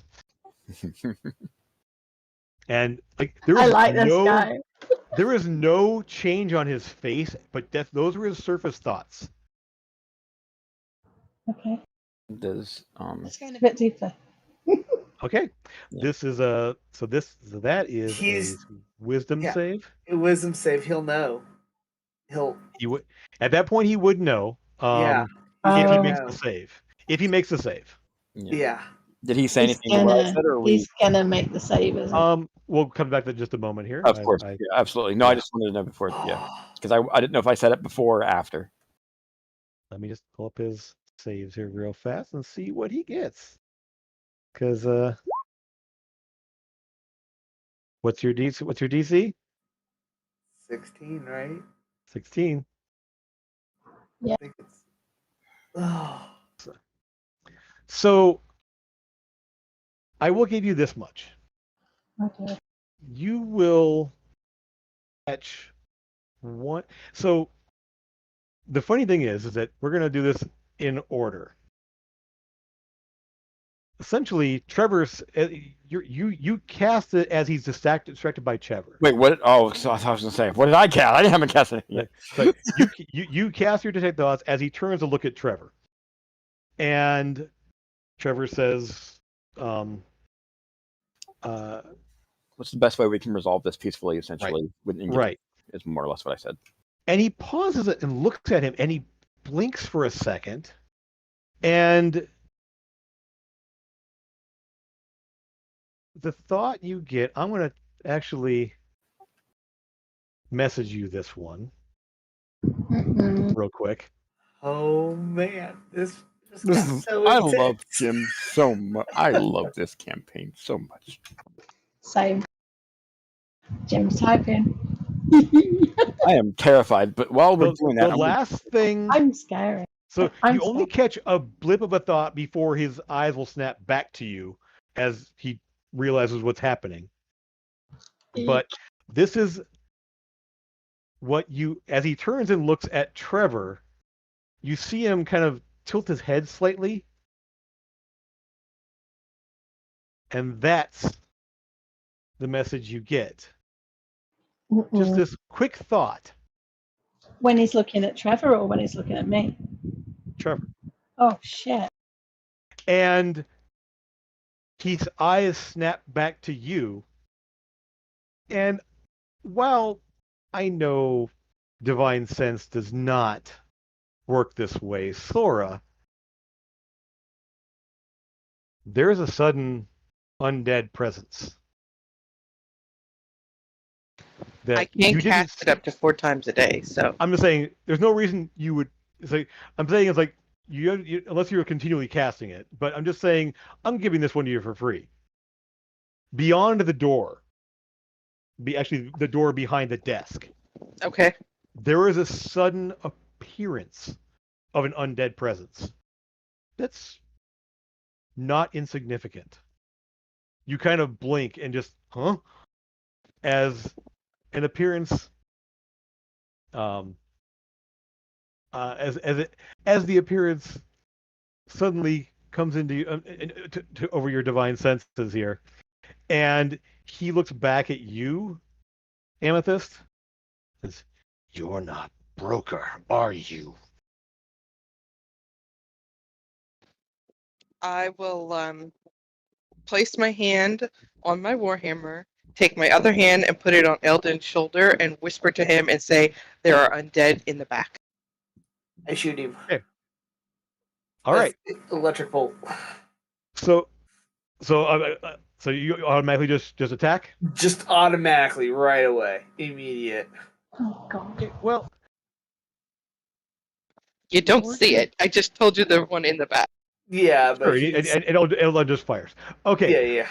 So we're going to do this then. I'm going to resolve a couple things, and then we're going to cut to a quick break because I don't want to jump into this. This is going to take a little while. So, Eldon, roll your attack roll. Okay, here we go. I'm casting. Is he wearing metal? Like, is there any metal No. on him? No. Okay. No. Nothing okay, nothing of note to be able to cast the ground off of him. Yeah. That's what There's some buttons, okay. but I mean, yeah, that wouldn't be enough to do. All right, then I'm going to do Scorching Ray instead. Okay. So let's do that. Okay. I will say this then. So the funny thing is, the second you start casting, counterspell. I fucking knew it. I'm back, by the way. So annoying. Okay. Would I have seen his spell With the not nat work? 22, Eldon, that has to suck. I know, Yeah. it really does. So he goes, and you just like look there, and we're gonna go ahead and cut to break. And we're gonna come back. We're gonna roll initiative. No, can we just skip? Oh, come on! Don't be that No. guy. Oh, Yes. oh, We're gonna man. cut to break right there. Come And- on. Okay. So we'll be back in about 5 minutes. Yep. give us a chance here to grab drinks, use It's restrooms. going to be other than closer. that, and so, I will. and I'm so, Oh, go ahead. Sorry. okay, so yeah. So we'll come back to you just a few minutes here, and we'll be back to start this off here. So I haven't really see you ate soon. dinner yet, so I'm going to let my.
right, welcome back.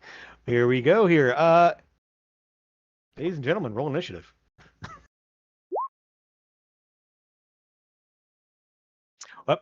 Sorry. Turn order first. Okay. Good. Yeah. Does that mean I I get know, to re-roll always. that nat 1? Oh wait, no. Oh wait, no, that's a 7. Never mind. Oh, they're all popping in there. It's fine. Okay, good. Yeah, it just took a minute to pop in there. So let me get Ugh. my folks. Yeah, the initiative I wanted is no longer a thing that can happen. Okay. Alrighty, is that everybody? Looks like it.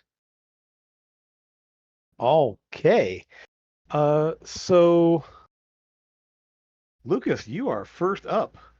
So you see, just so up there, his eyes snap back to Amethyst, and looked away to Trevor, as Trevor spoke to him, and then right after that you saw his eyes snap back to Amethyst and say, "You're not Broker," and then Eldon tried to cast a spell.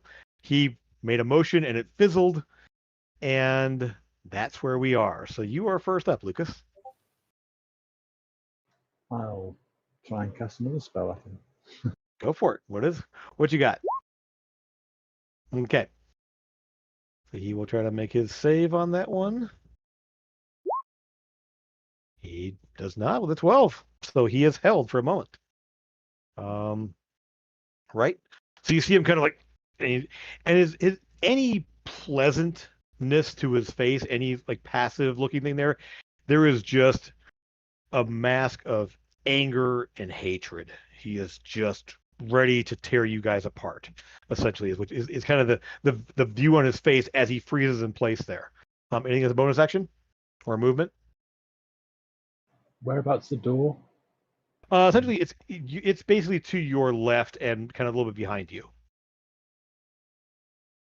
So it's all kind of relative positions at this point here. So essentially, this room's a little bit larger, and but yeah, the door is a little bit I meant off the door, inside but there.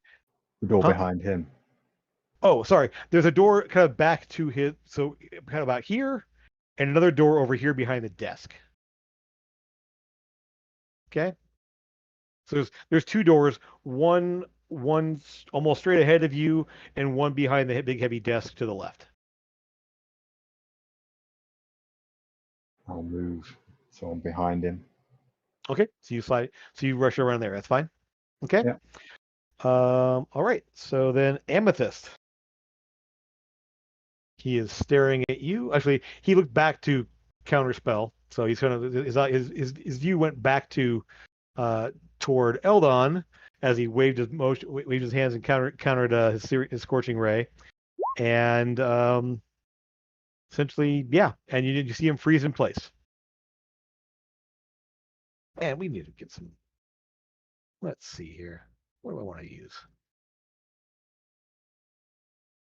A kitty icon, because there's going to be no threat whatsoever, right? Sure, yeah. Oh God. I'm more worried about the undead army that's going to start banging at that door. I didn't tell you which door. That's not what I want to hear.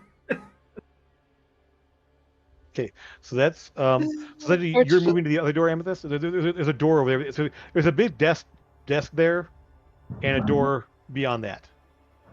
Can I check the desk for the book? So you go right over the desk there looking. Okay. Go ahead and give me a investigation check. Well, just actually perception check. You don't have time to do investigate, so just perception check to see if you see it.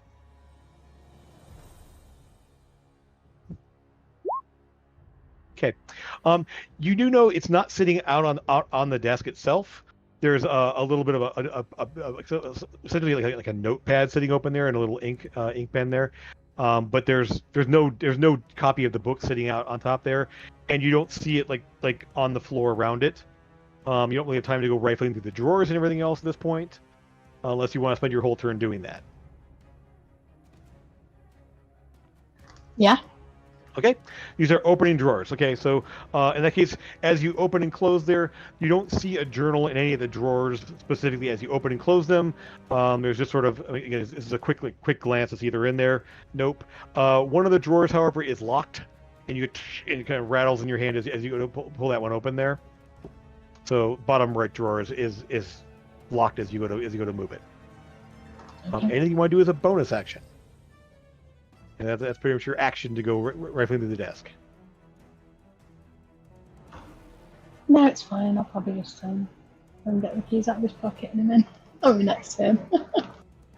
Okay. Alrighty then. Before you get to go, Eldon.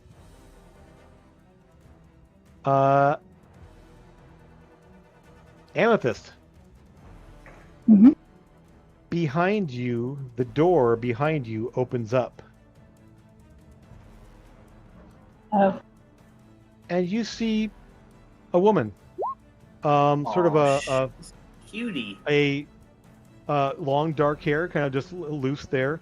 A black shirt, sort of a little kind of a choker, almost like a choker type tie around the neck there.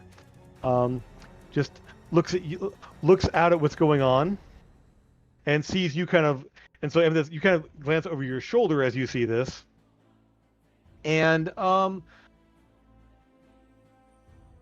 just say it, Sora. It's just screaming in your head right now. Your senses are just like going insane as this person steps out. And Amethyst, I need you to give me a wisdom save. It looks like a person, right? Oh yeah.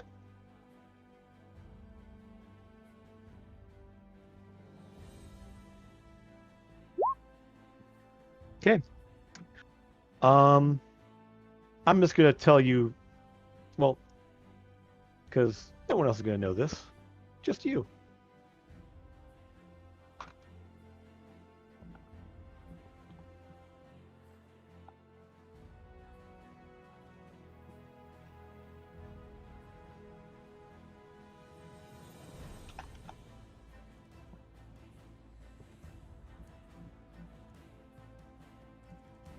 Okay.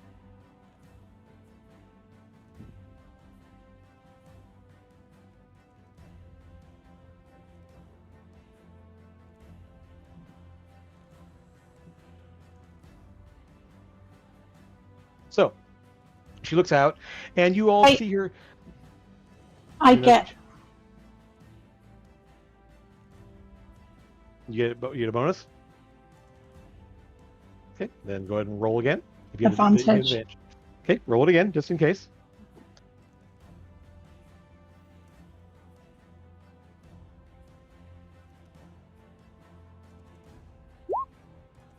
Nope. Okay. Yep. So, yep. All right. So, she does that. And then let's see. Is there anything else from her? Yes, she will. Essentially, she just looks over like, "What's going on here? I don't understand. What's happening?" And just sort of looking at all of you, just sort of wide eyes. You're okay. You're okay. I'll keep you safe. You'll be fine. Okay. And that will be that. Eldon. So your fell fizzles there. You see him lock into place there. Vaguely, you see something happen over behind the desk there as someone steps out there, but you're like looking directly up at the guy right now with Lucas standing behind him. Okay. Shoot. As an action, I'll go ahead and activate Force Ballista and shoot him right in the face. Okay. As bonus action. So that's Okay. up. Essentially, it's not a melee attack, so it isn't an auto crit even though he's held. But you do advantage to hit him because he's not going anywhere.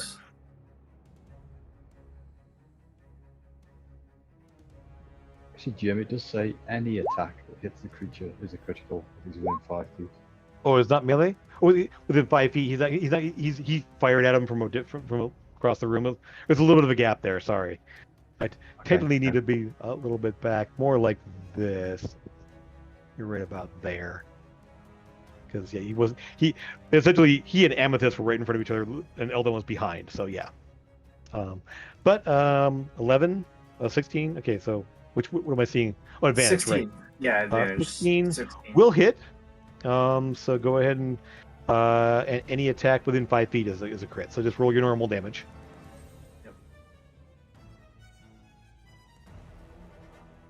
That's a good number. Okay. Yeah, he just sort of like can't move, but you sort of like kind of see him, like kind of the eyes go wide a little bit there, as he. Eldon, you will see there is a little flare of energy of force hitting force. He must have mage armor up. Oh, great.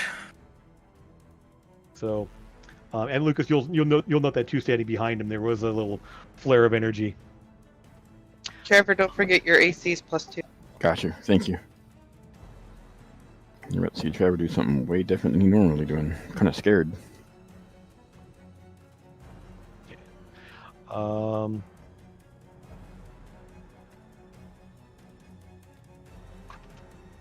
One sec here. Anything? So that was your action bonus. You to move anywhere, Eldon, or stay where you're at? I'm just stay right here. Yep. Or is there some furniture in front of me, like a table? Nothing of any size. There's mostly just up against the wall. Oh, So okay. there's like a couple of chairs against the wall there, a little table up against the wall between them, but there's no So actual like I'm furniture. trying, like, The only flip only over. furniture away there would be the desk that this is behind. If you wanted to rush over behind the desk, like Yeah, kind of I'll go ahead and rush and try and help her. Okay. All right. So basically, you kind of move yourself over to this spot over here. That would as soon as you do it. Yep. So Eldon kind of rushes down there out of the way in that spot. Okay. At the end of your turn.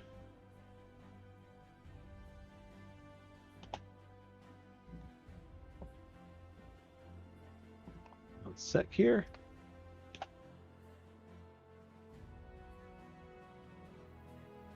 Oh, let's see here.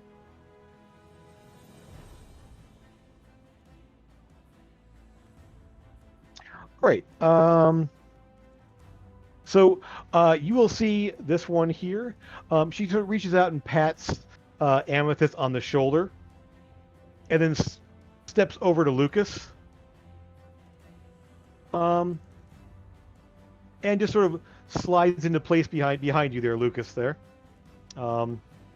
As she just sort of kind of glides into place, just kind of like very smoothly and gracefully moves in behind you, Lucas. Trevor, you're up. Yeah. Like I said before in chat, obviously I don't have my guns out for a very specific reason. I have my dagger and my rapier. You can easily pull a gun; it's not a problem. Yeah, no, I know that.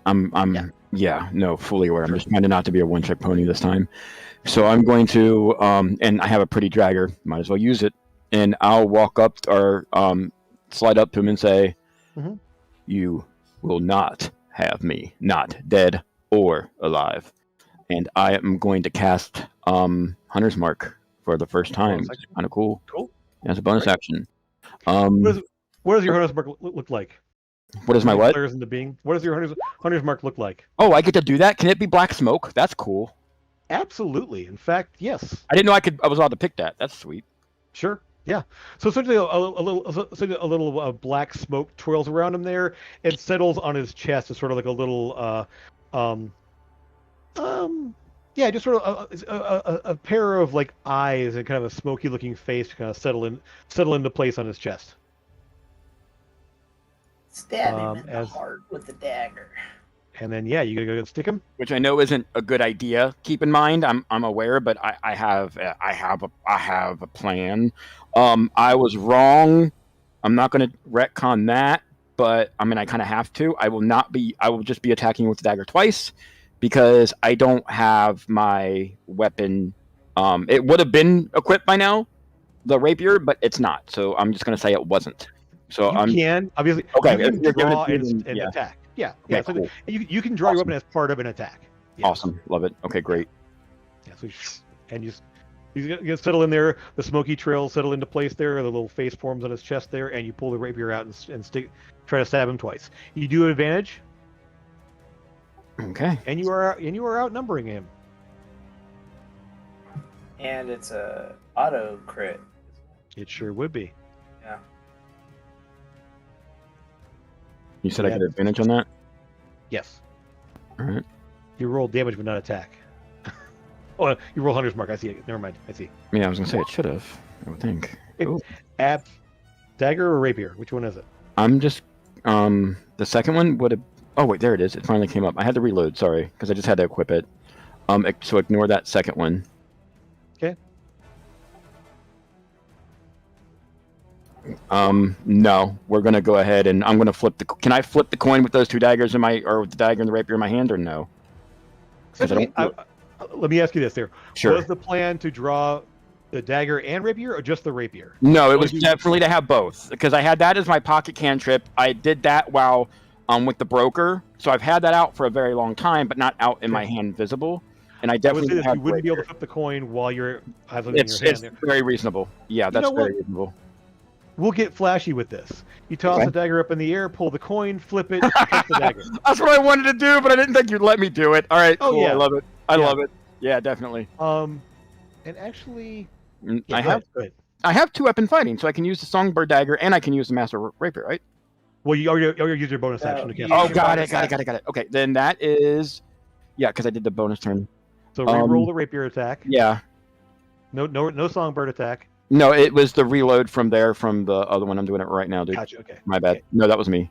So your second. So your advantage on the rapier. Go ahead and so you're rolling one more rapier attack. Yep. Why is it? Oh my god. Aaron, take your freaking turn, dude. Okay. It You just absolutely loaded. get there. I'm doing it. It's just taking a while to register for you guys. 7 plus 4. Wow. Okay. All right. So yeah, you stick him into there with your first attack there. Also roll d6. Actually, take that back. Okay. You're gonna roll another d8 and 2d6.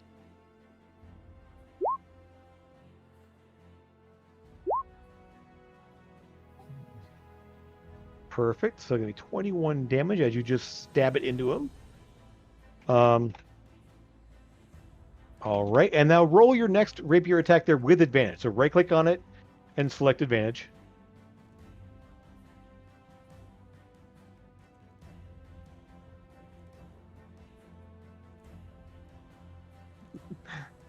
How did you do it for advantage again? In If you Right- right click on the right click on it.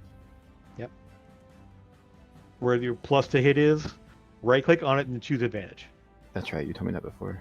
Yep.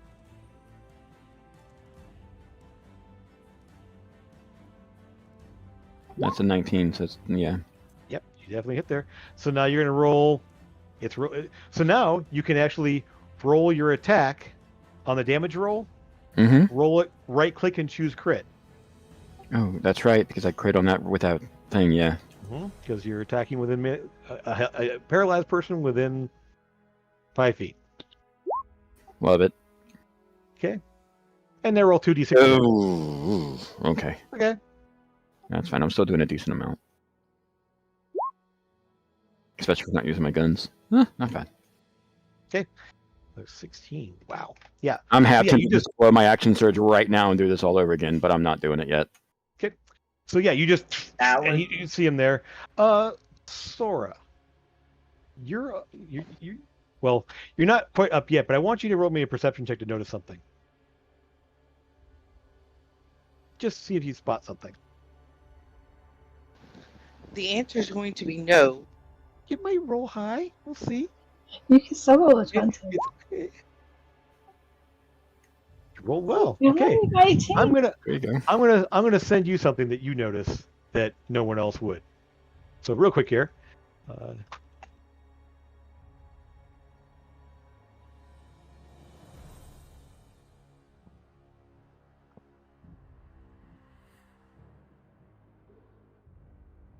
Okay. So there's that. He gets to go now. So he basically spends his action trying to break free. Let's see if he can manage to pull it off. That was an 11. Not with a 14. You got advantage of that one, but unfortunately he does not. So yeah, he just, you can see him fighting through it there, just glaring at Trevor, because he can't really turn his head to look Yep. anywhere else. I'm gonna blink at him, try to wink with a. And that is his action. He is stuck. However, Lucas, you just hear this voice behind you and saying, "That's not very nice. You need to stop that." And let's see what happens. Yeah, Sora, you'll see this because you're looking right at when it happens there. You see the face of this woman, beautiful, like young-looking face there, suddenly change as the eyes flash blood red and glow, and the face sort of wrinkles into this mockery of a human-looking thing as she leans down and bites into the back of Lucas here. I fucking knew it. I knew it so much too, but I didn't want to. Oh. So Lucas, oh, it's a vampire. Oh no. 15 damage. Sorry, 6 piercing, 9 necrotic. And you'll need to make a concentration check. And you're out of my range, so you can't use my. Mm-hmm. Hold on. I might. Wait, what is your AC? I might have a thing. Okay. Well, make sure that thing can be done after attack's been done. Right. I think it can happen while the attack is happening.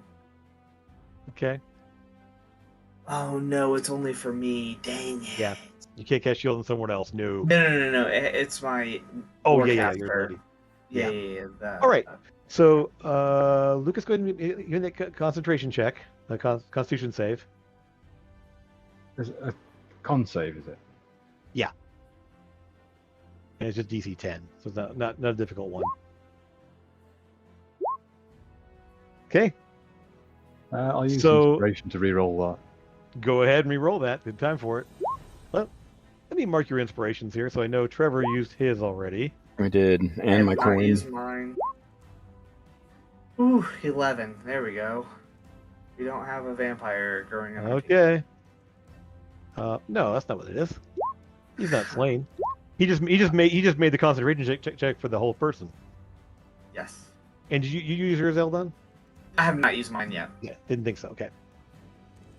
And let's see. So I know you two and Amethyst, you didn't use yours yet. Yeah, you didn't use yours. No. We're good. Okay. All right, then let's see here. So that happens at the end of Ormond's turn. Sora, you're up, and you see what happened there. I did, but like, she's gonna have some hard time. Okay.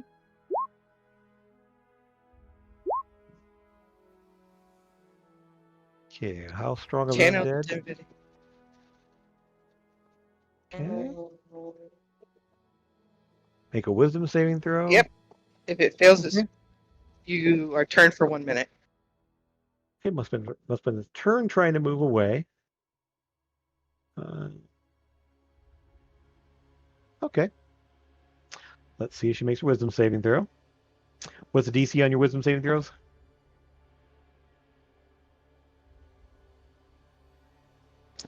14.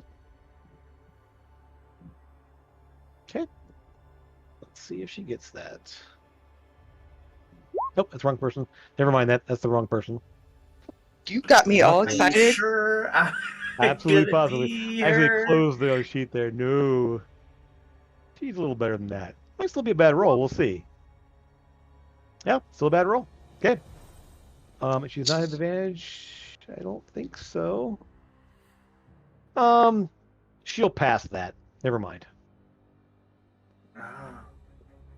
Oh, will she now? Oh, hey. Legendary action. Yay. Okay. Yeah, of course. All right. She wants to play like that. She won't play hard. So she like looks at you and just as she just kind of like sees your holy symbol out there and just kind of glares at you. I'm gonna do a bonus action searing smite, Cool. just so that it's up there. So you go ahead and do They can that. affect that. Yeah. You'll probably need to. You're kind of standing on top of. That's fine. You kind of like wedge your way in between Lucas and the desk, essentially. There's a desk right there, kind of right there where Amethyst is. So. Oh, I can move up next to her. I don't care. Quick question. You got to push past. Yeah. Sure. How long has it been since the lift trip to here? About 10 Yes. minutes, maybe About 10 minutes. Okay. roughly. So, Yeah. okay, roughly. Yes, so 10 minutes. basically, what I'm wondering It's my is friend, not yours. the AC. We said that it happened when she got closer. Oh, Wasn't okay. really doing it from there. So yes, Got- awesome. it is up there. You definitely Awesome. have to say it. Awesome. Okay, good. Yeah. Because She's your friend, is she? She's my friend. Well, Okay. She's scared of me, but you were supposed to be my friend. Let's your go friend too. ahead and.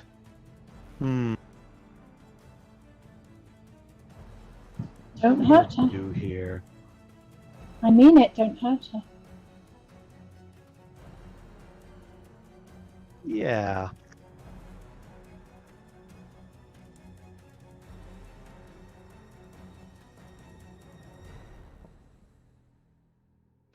I'll Okay. draw a bunch of garbage. Okay. So Lucas, you're up. You just got bit by a vampire. It did not feel good Yeah, I know. I'm a bit jealous. because that's kind of me too, a little 15 bit. maximum hit points lowered.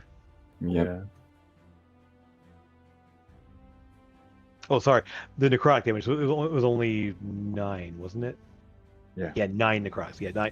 So your maximum hit points are lowered by 9. At least we have a paladin with us.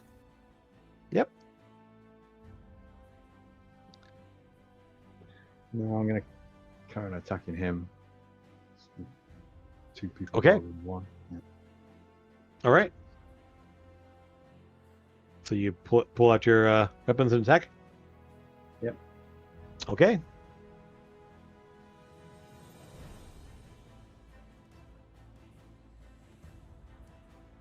Let's see something real fast on that.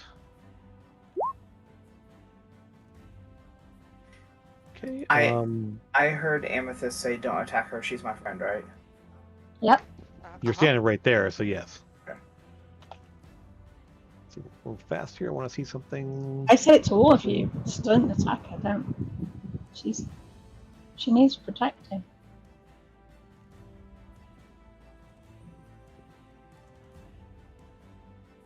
Okay. All right. So that you managed to. It isn't a. Unfortunately, since he can't dodge, you do roll. Don't forget you roll with advantage because Oh, he's yeah. still paralyzed. Yep. So see if you get a better attack roll. Yeah. So so you definitely hit him. And that is a crit because you are in 5 feet, within 5 feet of him. That's So 15 good. total then. Yeah. Okay. So alrighty, so he takes that. Ugh. Yeah, he's looking pretty bad. I mean, he's been stabbed quite a number of times, and he's bleeding from multiple wounds. There's that. Do you want to attack with your offhand, or are you doing something else as a bonus action? No, I'll attack him again offhand. Okay.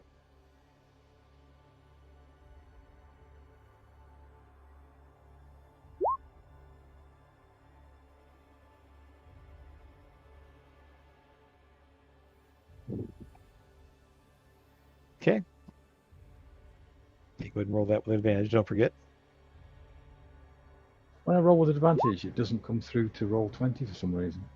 That's weird. Okay. It was only a 12 yours? anyway, unfortunately. Okay. Okay. So yeah, essentially the first one comes in there and you just a little off. It doesn't quite get the aim there, and it just kind of skitters off the mage armor. Essentially, just sort of that magical field just kind of skitters off that side there. You don't get a solid hit. Amethyst, you're up. Sora's gonna hurt your friend. Oh yeah. Just saying, I didn't. Just I Oh, didn't. hurt. yeah. Oh yeah, Sora's The definitely Kool-Aid, the Kool-Aid man is in the house. What you gonna do, Amethyst? Gonna let Sora hurt your friend? I don't know. That's a little bit. No, she Ah, can't. Bring it. She hasn't hurt the friend yet. It's No, true. I haven't guess, hurt your I friend. guess what I need to do is hold my initiative. Well- I don't well, know. I don't know how it works. okay, so essentially you can hold an attack. You can hold a spell essentially, to go off at a certain time, based on a triggering condition. You can just forfeit your action and say, I don't know what to do in this situation. I don't know I what to mean- do. I am. Or you I can am blast the definitely ever-loving going- hell out of home dude over here. I am But, definitely going to hit her though on my turn. Like I'm I mean, ignoring she the is dude. I am she's going to coming hit her. at you. There's no doubt that Sora's going to smack this vampire. Yeah. I'll say out loud, So- guys. Focus on the task at hand. That. That's all I say. Like, that's it. Can't influence off your turn there. Oh This is yeah, all- that's a yep, thing. Yeah. yep. So you can. So You can still look for the book, technically. Oh, it's not my turn. Nope. And so and short of smashing open the locked door, there's no way to tell if it's in there or not.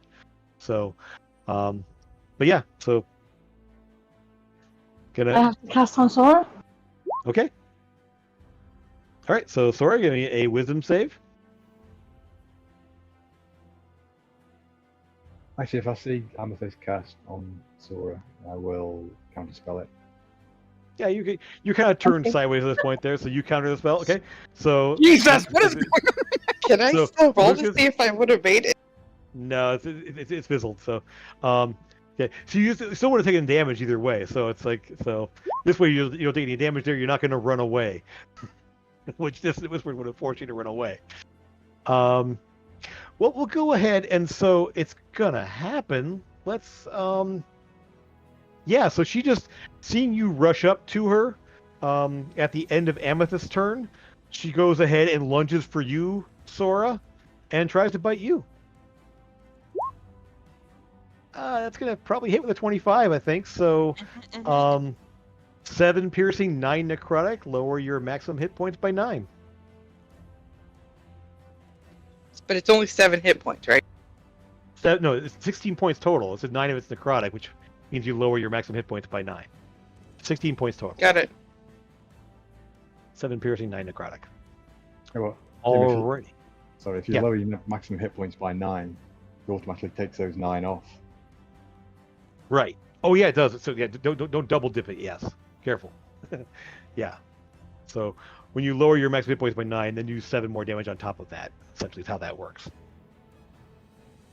Yeah, careful you don't go too low. All right, then it is actually her turn. She is not happy with this current of events. She does look over at you, Amethyst, and just for a moment, the vampire face sort of drops as she smiles at you and nods.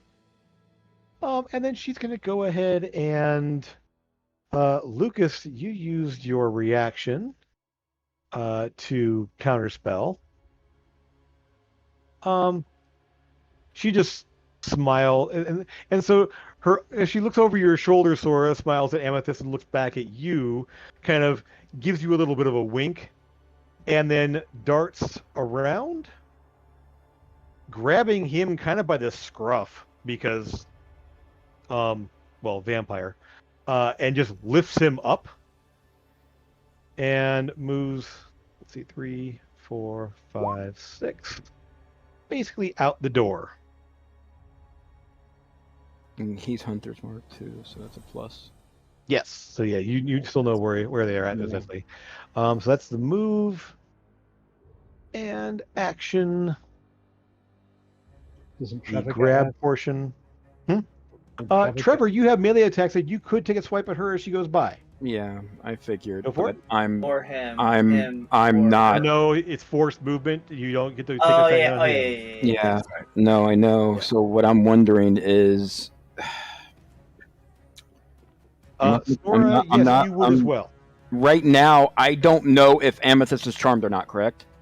Or Absolutely if not. she is or not, I'm not going to take the swing because she said not to hurt him. So yeah, I'm not going to.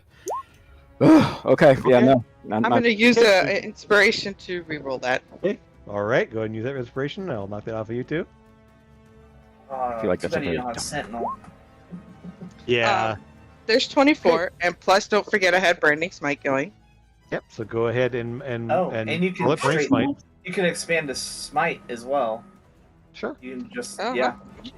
Mm-hmm.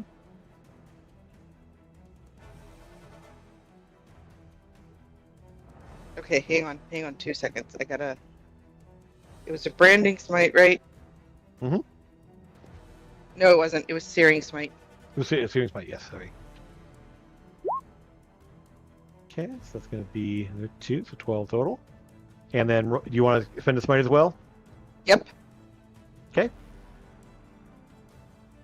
And the extra D8 damage because she's a vampire. I hate Um, this. I'm gonna try to get. Sorry. I'm gonna try to get Sorry, you out that's of it. I'm gonna try to get you out of it. No, I'm getting ready to do that. Well, no, it's going to be your turn first. Good. Yeah. I can get her out of it. Mhm. Maybe. Yeah, I gotta pass you don't the have a- skill. I gotta pass the skill check. I'm gonna use my Mizium. They're gonna punch Okay. me. I am. Wouldn't help. So I Oh, use. there you go. Then. No, Yeah. this is a dispel magic thing. 3d8 So- is what I'm using, right? Cool. Yep. So you're using a second level slot, and you're adding in one more from vampire for undead, right? Yes. So would that be 48? Because I used 2d. Yeah, 48. Excellent. Okay. She kind of hisses as the pain hits her, but doesn't really. And Trevor, you do see that Sora smacks the vampire as it runs away. Okay. And I mean, frankly, I would say this: it's a vampire. You can see her face as a vampire. She bit. Yep. She bit Lucas twice, or she bit Lucas once, and Right. Sora I knew once. right then. Well, right then, as soon as she said bit Lucas, I knew then that she was charmed, but I didn't know if Yeah. ever would. Well, yeah. you may not know the charm thing, but you know this Right. thing is hurting the rest of your party. So you can I go will ahead and take the definitely be. attack. I will definitely be doing that then, if that's the case. Just take the attack. Yes. Yeah, happily. I can't use my Just string straight on that. attack roll. Yep, straight attack roll, and my gun's not out. So Well, it wouldn't matter. You can't make an attack. You can't make a attack with the gun. Until you take the Nice. gunner. Ooh, nice. We stab with the dagger. Okay. So all right. Okay. So you can slash her as she goes by. So she does step outside. There is that. I will use my inspiration. Okay. For The skill check. Oh wait, hold on. No, actually, I can add 4 to that, which will increase it. Hold on. Let me make sure that's how is that this works. for configuring the Mizium for dispel magic? Yes.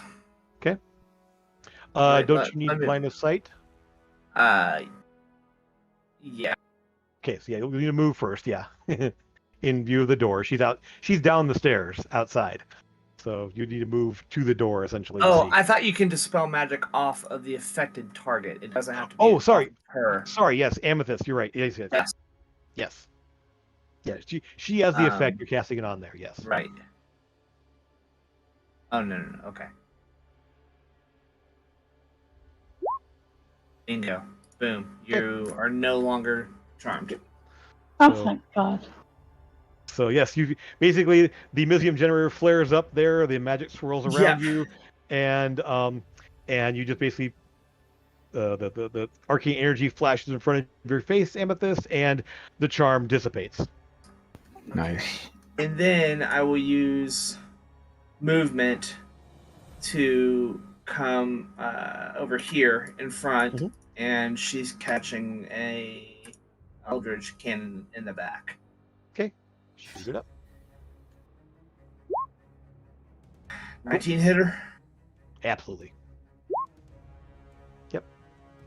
So, and so, yeah, it basically, it just catches her in the back there. She just kind of hisses Okay. at you over her shoulder as it hits there. Can I Doesn't seem to push? really. Okay, I can't push her, like, and have her No. drop him, right? Not really, no. Okay. Isn't that strong of an effect, really? Okay, cool. Yeah, that's fine. All right. So you are going to move her? Yeah, I kind of want to like push her into that side of the wall there, like side of the stairs, like kind of towards the fire,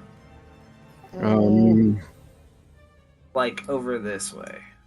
Oh, she wouldn't be. Unfortunately, that would involve pushing him as well. You can push her, and she would kind of like hold him, keep him there. But pushing him in that direction, he's in the way. Good. You couldn't push him, Okay. push her Okay. into him, and move them both. Okay. can Can I cross them, push maybe. her? Can I push her this way then? Like Sure. hit her? Okay. Yes. Yeah. So she gets staggered to the side there. She's still holding on to him. Okay. Absolutely. Okay. That is my turn. I am done. I love the Mizium generator. Trevor. Okay, well that changed my plans a little bit, but the plan hasn't changed. It's just going to be a different attack, and that's good because it's a bonus attack or the thing anyway. I'm gonna me, weren't you? No, not even a little bit. Thought never even crossed my mind. I will say that I don't know what action it takes to put away. No, I'm not going to use my cantrip. I'm just going to drop both weapons and pull out my rifle. Sure. Oh, And then so, and I didn't even use the thing because that's a bonus action. Just gonna By the way, he's the dude that is now directly in your Mhm. line of sight. And Hunter's Mark as well. Damn it, that's not gonna hit. There's no way. Nope. No, I know. It's fine. Yeah. I'm just gonna take my second attack and then roll my action and shoot 2 more times. Were you about to say something, Jim? I'm sorry. Nope. Okay, cool. I just didn't want to miss. Oh my god, come on, dude. No, it's not gonna hit again, but I know you guys don't see what it is, but it's a 3 plus whatever. It's just an 11 Yeah. again. Yeah, I'm gonna blow it again. Essentially, it just kind of pings off the mage armor that's on him there. It's still kind of a passive effect there. While he doesn't have, he's not able to dodge really. He does still have his defenses up there, so it's kind of like you catch just kind of a field of force that just pings the bullet off to the side. Gotcha. So I'm just gonna go rinse and repeat then. Action search. Okay. Mhm. Are you using sharpshooter? Oh yeah, yeah, Okay, 100%. sure. Oh yeah. Sorry. Only good thing since you're Since I don't have it on there, it's always a habit that I struggle with, and I'm sorry this is taking so long, by the way, guys. After the session, I'll show you how Nope. I added it with Xander. That will manage to hit. Oh, even with the how though, because I'm using, like I said, I'm using my sharpshooter. Oh, so. sorry. 10. Minus It's a 5. 10. Yeah, it wouldn't, right? Never mind. I have to keep it honest. Like, Yep. Fine. all yeah. 4 of these are I going to be forgot. I forgot. No, I you're was good. not there. So. No. Yep. No, you're. Yeah. I appreciate it. Essentially, So one you more. kind of have to use it because of the angle you're shooting at, and with Eldon sitting right in front of you, you're kind of like firing over Eldon through the door downstairs to a guy out there. So You could use a grit. Yep. You could use a grit point to give yourself advantage. That's this last one. That's what I was about to say. This last one is going to wing him and bring him to the ground, by the way. And it's a 21, so... Trevor, the guy that's paralyzed gets advantage, remember? Yeah. you should have advantage. This one's going to... This one's not... And I'll roll again then, just in case. Or do I roll for all these? Okay. Because I only just now hit him, right? So, like... Yeah. Assuming the 16 hits, because... Yeah. It does. 25 piercing damage for that one in particular. Yeah. If that affects him. Okay. Essentially, that bullet just studs into him. You have one more attack, right? No. That's all 4 attacks right there, That right? was all 4 attacks. Yeah, that's all Give 4. me that. Give me one more of those. We roll one of those so far. You should have had advantage on all of these. So nothing would make me greater joy than do that. So I'm going to do that right now. Thank you. Also, Again, you this need to- is you need to add also need to roll your hold on. Hunter's Mark. Hunter's Mark damage as well. Yeah. Okay, so 2d6. Yep. So 1d6, and then re-roll an attack. Cool. Again, actually, you know what? Yeah, no, it's not going to be this time. It's not going to be sharpshooter. Just FYI. It's all sharpshooter because. Oh, got you. Okay. Then you re-roll one of the attacks. You should have rolled Yep. them all with advantage. Got. But I'll take whatever you yeah. give me. Yeah, 100%. Just keep going. That's going to hit. Probably. Yep. No, and minus so- 5 is 14. Then another D6, right? No, Minus minus 5 14. is minus 5 is Nope. 14. 14 1. Yeah, that one just. Oh, it just missed. Okay. Yes. In other words, the bullet actually does go into the force field there, like it's about to hit him, but the momentum stops just short of hitting him directly. Right, and I will say, I just want to ask this if I can do it. I have not used a bonus action yet, correct? Correct. I'm gonna blast my freaking grappling hook around his neck and try to pull him towards us. No. No, can't do that. Not, Okay. not in your hand. Oh, Literally, that's right. I don't that's- even have it. I'm an idiot. Oh, that's my turn. No, I would say this: if you had it out in your hand, I would let you Right. do it. Yeah, of course. No, I But- completely forgot. No, you're 100%. You're golden. Yeah. That's actually something I want to talk to you about my new invention that I'm. Well, and the fact This- is, you also use a rifle, so pulling out, yeah. Yeah, that's why I never use them both at the same. Yeah. Let's make a wrist mount for that thing. Yep. I wasn't in my right head. Okay. Let's see. At the end of your turn, Trevor. Mhm. 2, 3, 4, 5, 6. She moves. May I? I can.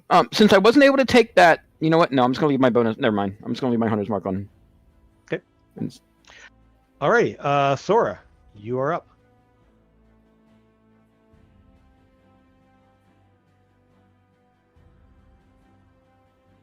Is he still held? Yeah. Yeah. She's just. Whoa. Did you count that out?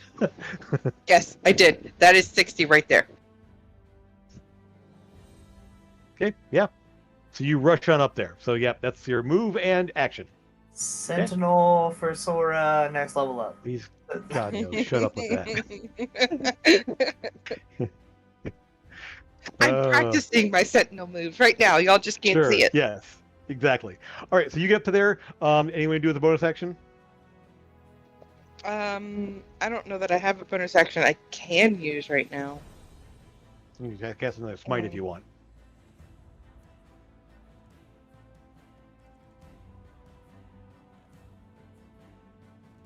Oh, I skipped his turn. Sorry. No. I'm Okay. just because nope. Mm-mm. And- Nope, I'm good. Lucas, thank you for that reminder. He should have gotten a save there on his turn. Okay. He does, as she hauls him off there, he does, we'll just say it's as it's happening there. He shakes it off there. Damn these little insects. As Sora rushes into place there, you see he's now like moving. Looking awful. He is just bleeding profusely from multiple wounds and kind of like and actually he gets a bonus action, doesn't he? That's right, he certainly does. Okay. Yeah. I don't get the sense that he's undead though, right? It's just No, her. he's not. He is not undead. He's just having bad thoughts. However, oh yeah, He's a Um, necromancer. certainly is. He's just trying to raise a um, family. And we'll just go ahead and say that this happens. Where is that ability? Real quick here. Sure. So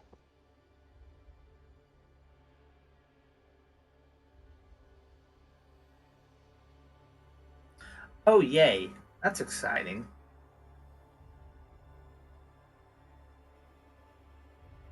one, 2, 3, 4, 5. There we go. You will see that bodies, partially decayed, partially mutilated bodies, start to pull themselves out from various crypts, from caskets, from the ground in some cases, as these bodies start to pull themselves into place there, kind of shambling, and but that's their action to get there. So essentially, these all kind of pull into place there as these zombies all up. These 5 zombies appear. So you will hear Sora scream and Mhm. use words that she never uses before. And say words like, I freaking told you so. And hopefully you guys get out here in time, because right now she's all by herself. Yep. So there you Monk. go. That is Sora's turn. Lucas, you're up.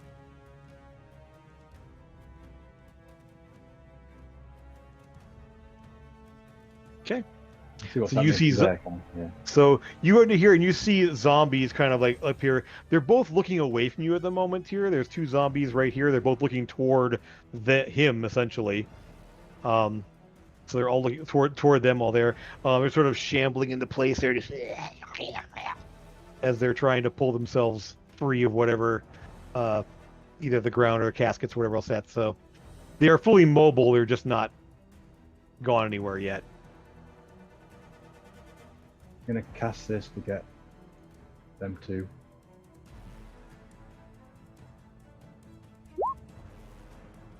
Oh no, where are you centering that?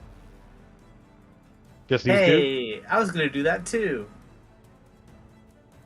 Here, let me put a template out there, and so yeah, go ahead and ping where you're gonna put it. I didn't see that down there. Okay, that's a 20-foot sphere. Let me pull out the template for us there, so we can see where that is. So basically, Jeez Louise, that's huge. 20 foot. So basically, that look right? Yeah, I was aiming just for them 2 for now. Okay. All right. Yeah, technically you can go there. It doesn't hit Sora. Yeah, do it. Yeah, get as many as you can. Oh yeah, okay. If you're... Okay, Have fun all right. going on them. Alrighty. So we basically have these 2 zombies and these 2 here. So the zombie was it sort of the zombie down here. Let's see ours. Let me pull up a zombie here real quick and make sure I'm rolling the right stats. And that's a pretty good damage too.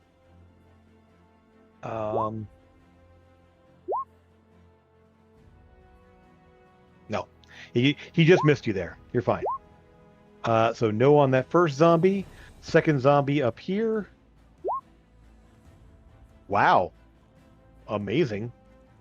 There's the wiliest zombie ever. And then we'll have him next. He's still like mostly in the ground, probably.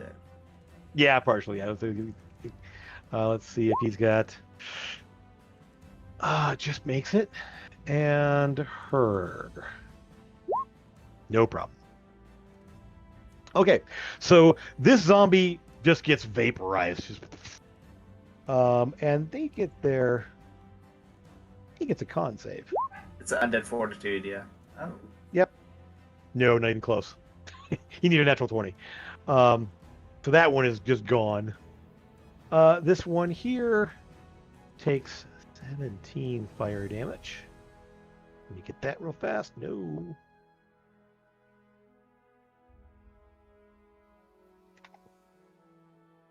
Okay. He's just singed and burned, but doesn't drop anyway. He made his, so he's taking 17. He slumps to the ground. Yay. He just collapses, smoldering and not looking good. We'll just put that on the mark right now. And she takes 17. She looks down at him and just and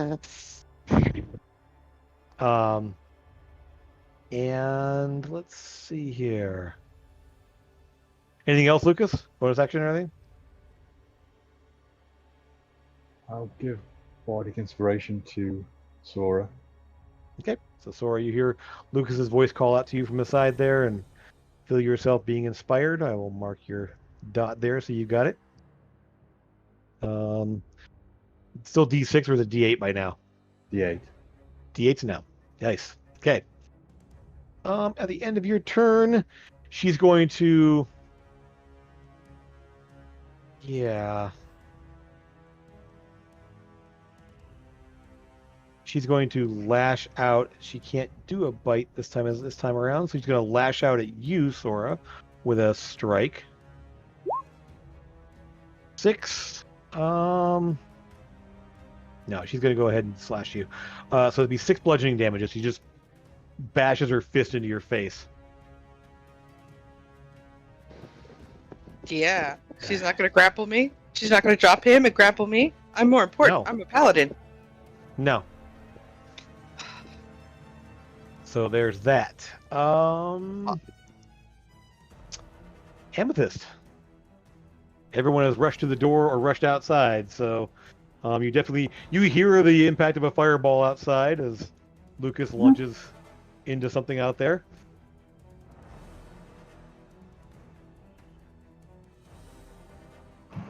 I'm going to use my quicken spell. Okay. And cast 2 spells this round. Sure.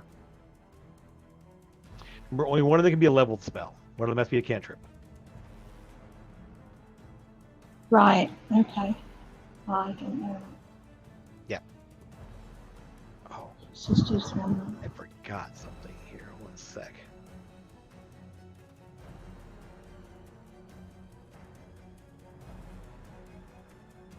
Oh yeah, that's right.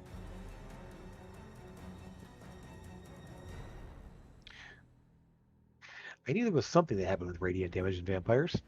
That's what it was. To get extra damage. No, they don't regenerate. Even better. Yep.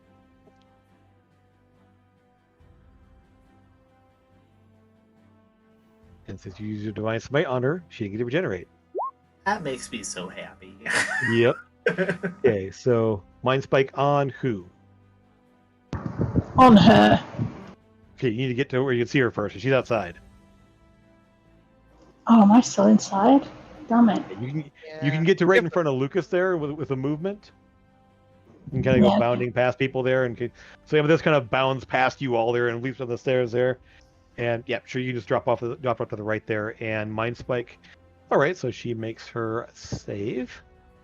Let's see if she's gonna make that. It's wisdom save. She makes it, so she takes 12 damage. Yeah. Okay. So she just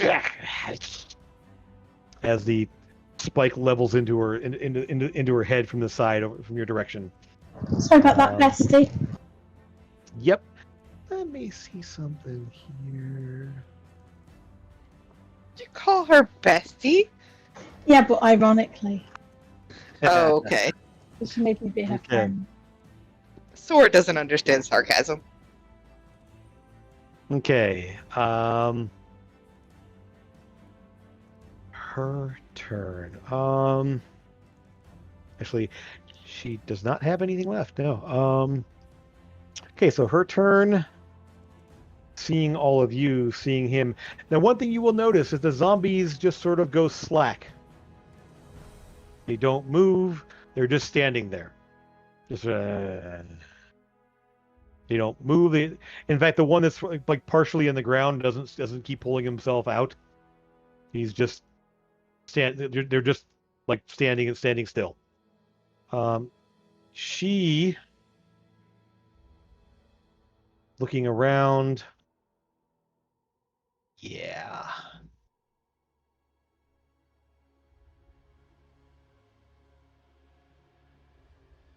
Okay.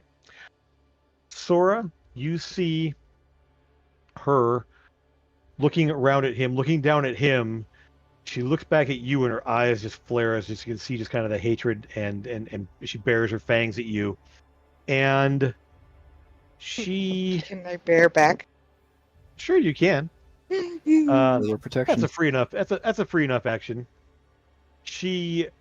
Her whole form just sort of melts into that of a bat. And she does fly away from you. Hate her. Oh, I'm gonna. I want to check something here. It's the only one that use her mist form, I think, but I don't know that out of character. No, that's fine. Trying to see here. That's fine. Yep, she changes as, what is it here? Is her action? It's her action. Okay, so she uses her action, and then she moves. Go ahead and swing if you want. I don't like how you said that. Go ahead and roll your attack. Okay. Just. Does it hit? And we'll just hit her. Yep, go for it. Oh, divine smite. Yep, absolutely. So 9 plus. Holy hell, dude. 22. Okay. Nice. It screeches as it hits, but does not drop.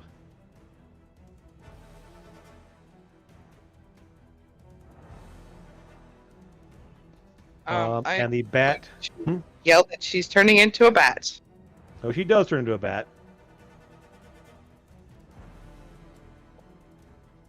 So she flies up over the building over here. Okay. Where'd she go? Actually, no. She's gonna okay. fly around here. So basically, she flies around the corner of the building over here. Of course it so- does. Yep. So that's 1, 2, 3, 4, 5, 6. Yep. There we go. Okay, that is her turn. Eldon, you are up. Okay, I'm gonna squeeze past you there. The zombie's not moving. Doesn't seem to notice you. Okay. Sora, where'd she go? Around the building. If I can answer. I'm going Sure. to do a 6th level fireball right here, using all but one of the charges in my wand. Sure. So the last 3.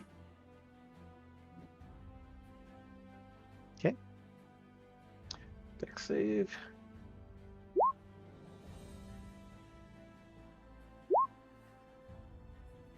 What? 33. Look at all them 1s and 2s, y'all. Okay. She does take it. Holy hell, that's a lot of damage on me. Well, she burns her secondary legendary resistance and takes that only half. Good. Well, yay. Well, no, it's good because Okay. How much movement was that? 5, 10, 15, 20, 25. Okay. I'm out of movement. Alright. I am standing looking up at a zombie who's standing in front of me. Yep, he's sort of like Okay. He's kind of yeah. looking at you, just sort of like slack jawed, arms kind of limp at its sides. Okay. That is Your turn. End of my turn. She moves as a legendary action. yeah. Okay. Trevor. I got to do some math here real quick. 10. Yeah, even if I action to dash, I can't get anywhere near her. All right. It wouldn't So, matter. You don't know.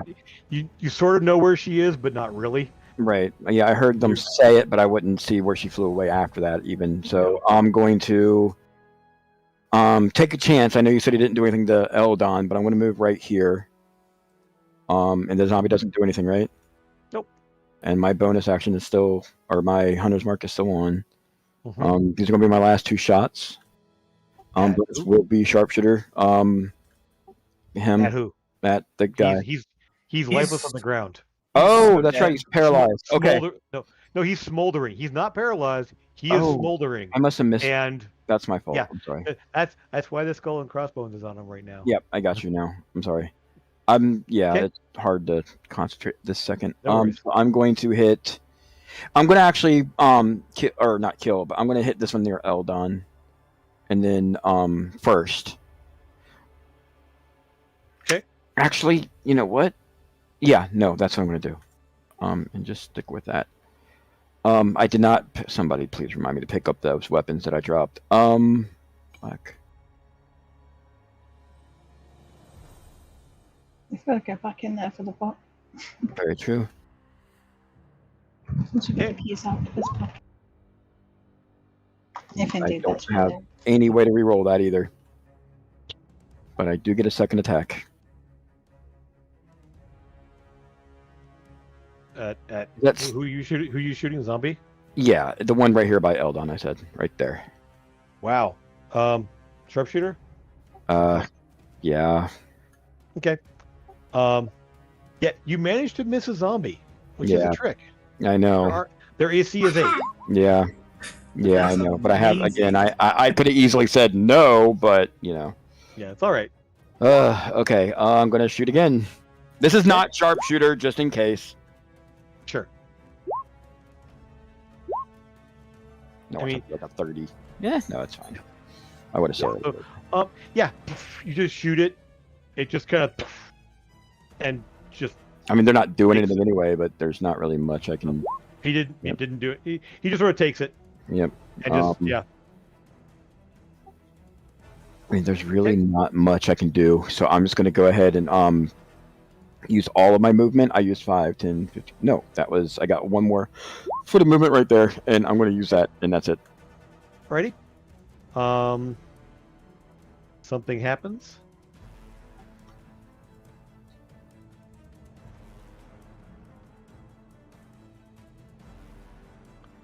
And okay, we'll just make a roll here and see what happens. Okay.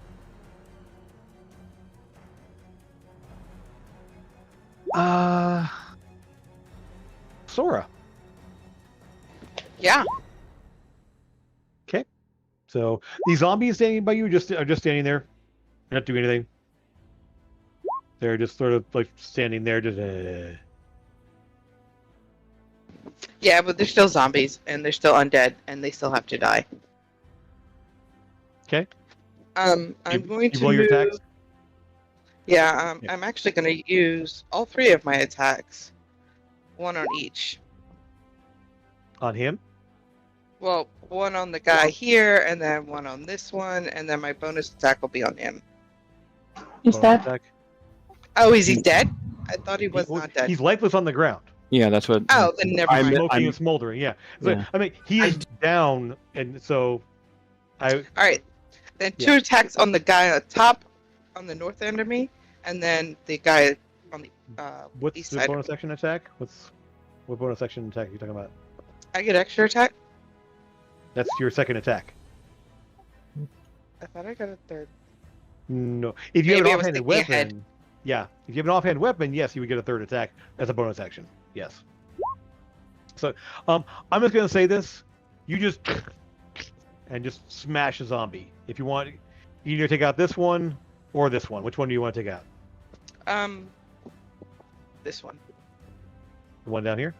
Mhm. Okay, cool. He is gone. You just pound it into the ground, and it is gone. Lucas.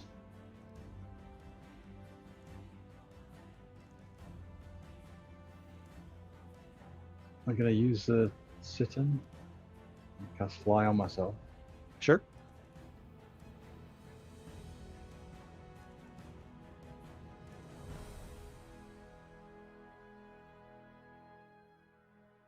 Fly to about there. Can I see where? You do not see her anywhere. No. Mm. I will say this: she gets to move as a legendary action, so she's moved 3 times since she flew off the first time. Is she 90 feet away? You don't know. More? You have no idea where she's at. No. Got it. Yeah, so she's in the night as a bat, a tiny creature somewhere out there among the trees and crypts and everything else like that. Give me a perception check. See if you spot her. There's always a chance. All of us, or just? Just only Lucas. No one else can see. Got it. Sorry. No worries. Okay. Let me just do this real fast. I think this will work. Yep. Woo! Vampire can hide, that's for sure. +9 stealth, and she's a tiny creature, so she's got advantage. Yep. So, yeah, you look there and you don't see a bat flying around. You don't see her. You don't see. It's just kind of snow falling. Crypts down to the south of you there. You do not see her.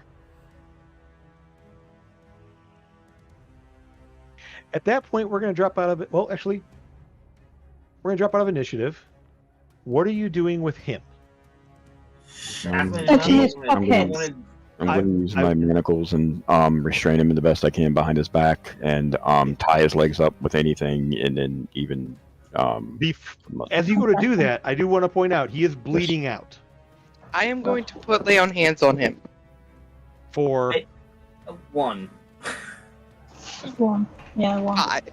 Five. One. Just don't. Five is fine. That's Whatever you minimum want. damage from any of us.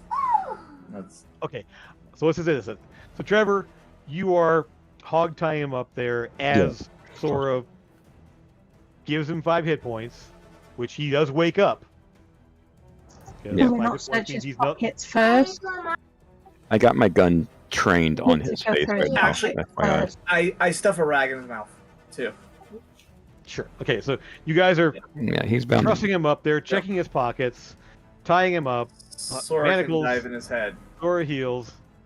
Yeah, but what, I put a rag in his mouth. I don't want him casting anything. I do have a question, Jim. When he woke back up, is he back in control or no of film?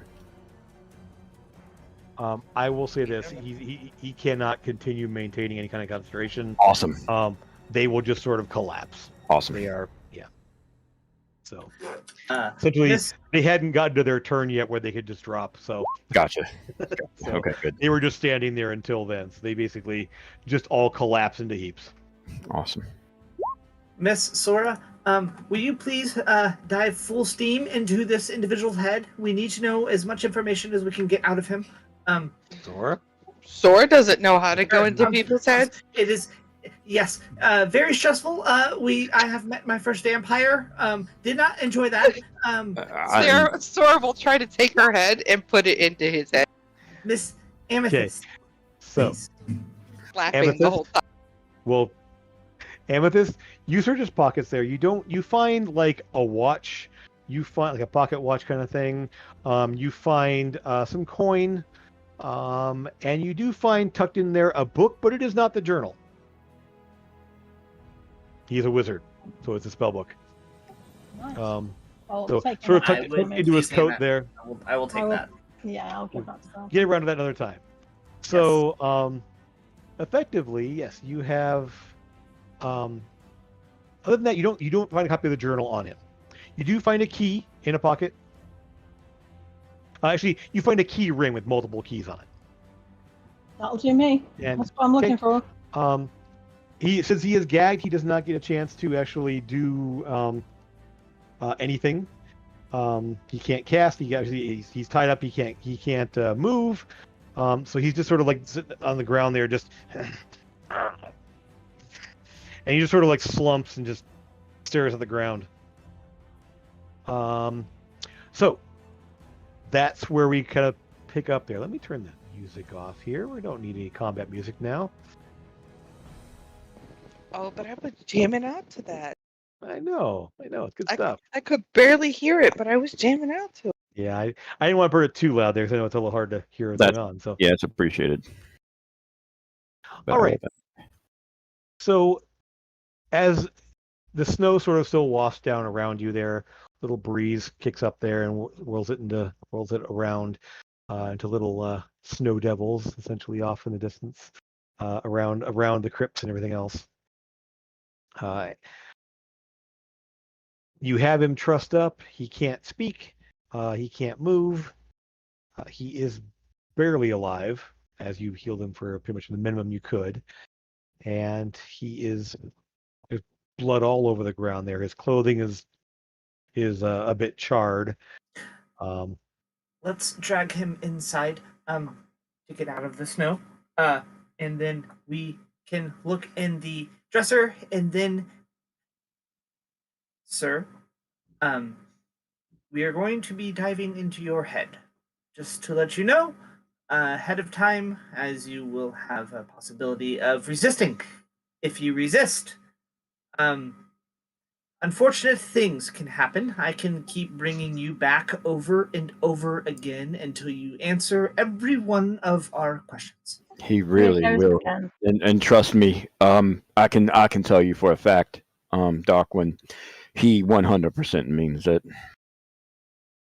Plus, he won't shut up until it's done.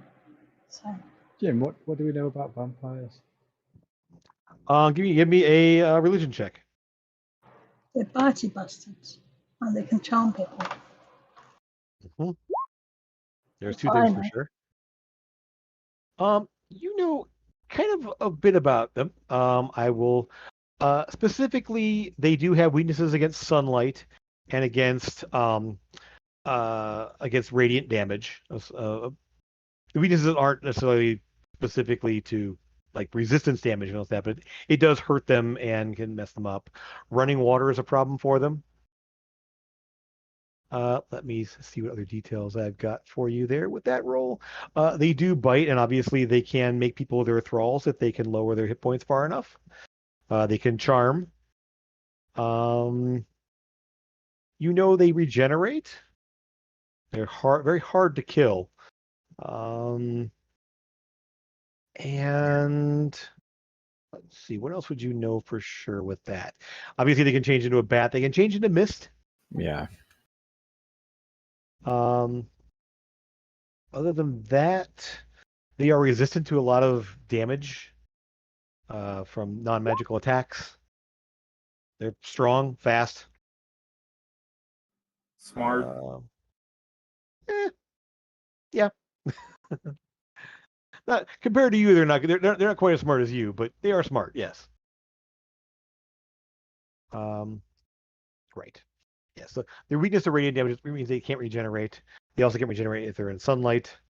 And they actually take damage while they're in sunlight. Other than that, probably not a lot specifically. There's stories that they can call bats and rats to them, like summon up a little swarm. And Are we they still questioning him? at this point you're kind of dragging him off inside. I assume there. We can kind of move everybody inside here if that's where you want to go. I want to know why he was staring at Trevor's coin. You ask him. I do ask him. Okay. He's asking that out loud. I'll actually start getting the coin out and like feeling it with my fingers and like twiddling it between my thumbs and stuff like that to show him a little bit more on it. He's got a mouthful of cloth right now. Sure. You can't talk. We can take it. We're waiting. We're waiting. Well, actually, Sora, he is a spellcaster. There is possibilities of him still being able to cast. Therefore, I say we leave it there. Please do not take that out. And we allow Amethyst to attempt to dive deep into his mind. That would be the best for right now. And we need to find more information, as we did just attack a sovereign citizen with a legal graveyard, more than likely. We need details on what he is doing here and proof. So, first, let me have those keys momentarily, and I shall see if the journal is in the desk. I'm already searching for it. Okay. Yes, so as soon as you go in there, you fumble around with the keys there, and you find what was the smallest key, a desk key. You pop it open, and yes, the journal is inside. Nice. Anything else? No, nothing else there. There's papers in there. But there's nothing that's written on. It's all blank. I think that we need to take him. I don't even know if the authorities will do anything. I think we need to take him to the professor and see what she says. He obviously poses a threat, and he is using dark magics and stuff. Yes, most assuredly. But first, let us, as I said, don't resist.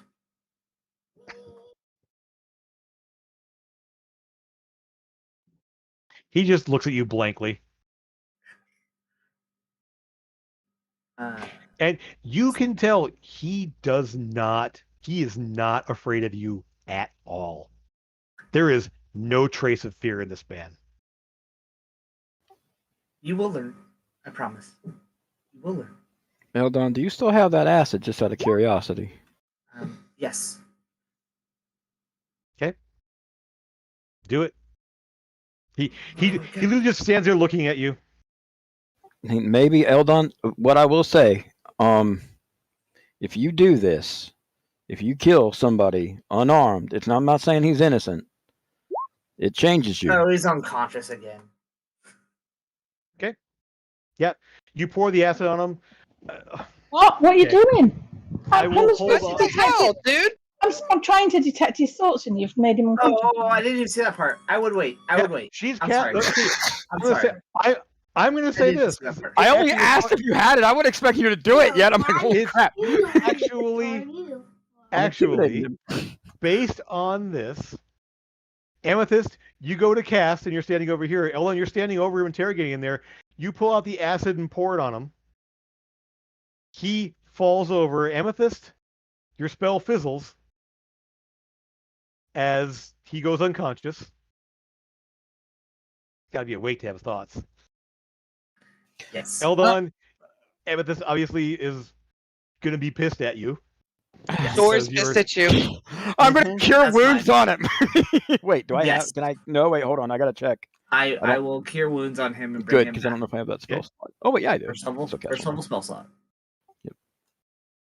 He just keeps going One thing unconscious and real waking back up, and then going.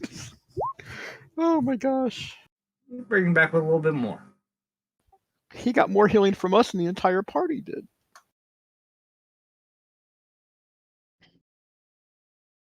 Like, Lucas is actually hurt right now, and we haven't. Oh gosh. Okay. What was I missing there? So he got 10 points back. Okay, so Eldon, you heal him, and he sort of like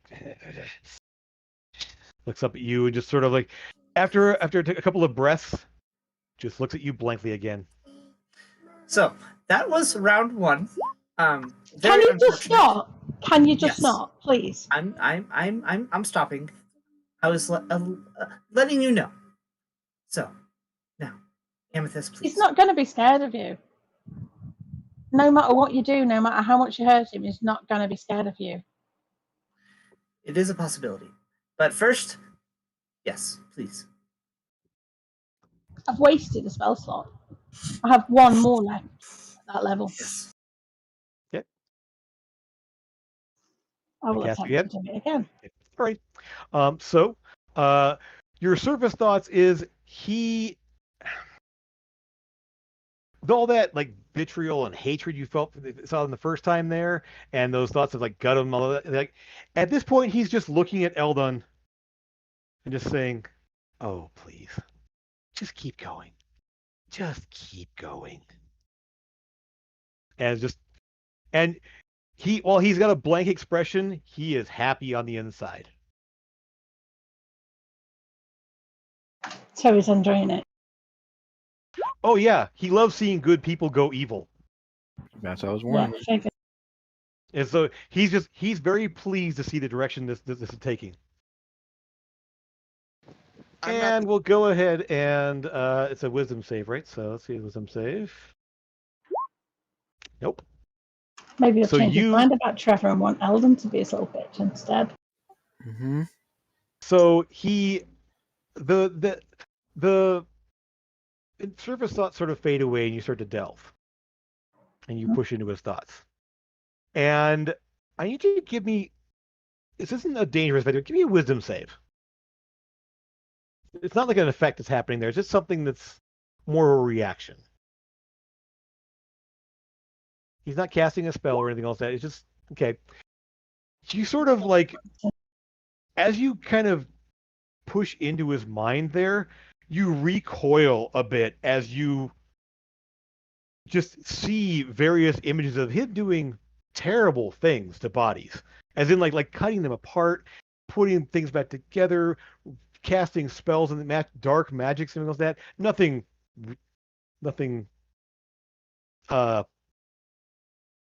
it's just all dark magics, and you're sort of like, okay, and you push past it. But so the first images you see are sort of those memories of things that he enjoys doing, which is basically messing with undead and messing with killing things and bringing them back and bending them to his will. There's another twist, though, that darkness sort of swells up in there as you hear him. Best way to put this. You hear a devotion, almost like a litany, that starts to kind of starts to form in his mind of the king must return. The king will make it all. The king will break it all, burn it all. Everything will die, and those with the power over death can rule supreme. As a sort of like there. And give me give me a charisma check. Just to see what you can push past and mess around with in his head.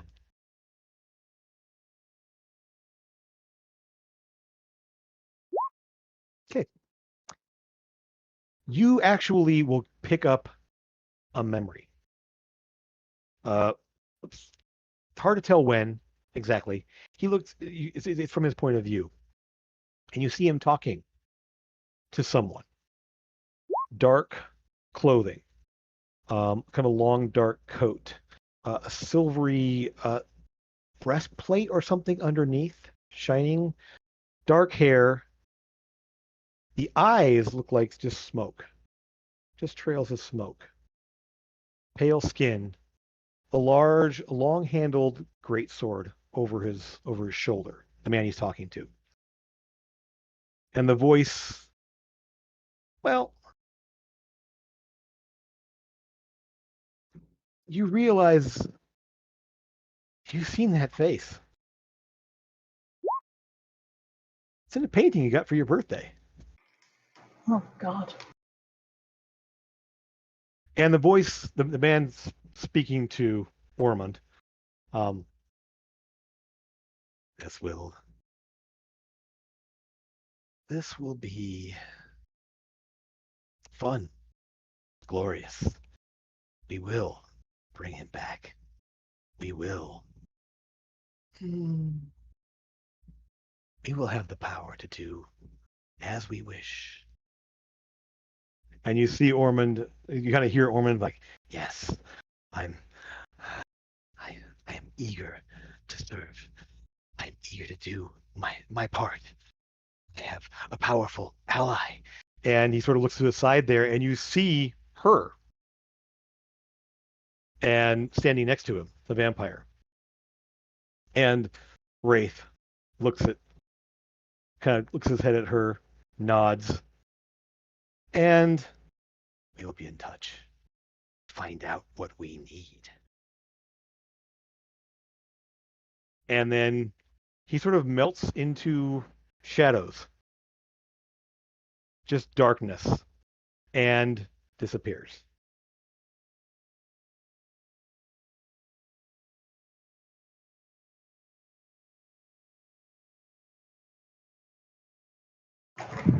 Right. That's sort of one of the most recent significant memories that you kind of delve into there. Definitely is a quite looms quite large in his more recent memories. I want to ask him where Wraith is. Where what? Where Wraith is. The surface thoughts flash because he's still under the effect of it. But you can tell doesn't know. He doesn't respond, but you say, don't know. Who's the king? There's various images there, but the Dark King. Right. Nice. We better get to that skull, guys. He who ruled. He who will rule again. Not if I can help it. About the vampire. Now, I will say before we track down said vampire and get to what we need to do, we have a discussion that we all have to be unanimous on, I would suggest. But what are we doing with him? He needs to be taken to the authorities. Or No, that sadly is something I don't think. I am not arguing with you. I have no intention on shooting this man. But what I will say is there is an alternative. what? And I have one of two ideas. One, we take him to a different kind of authority, somebody who can magically contain him.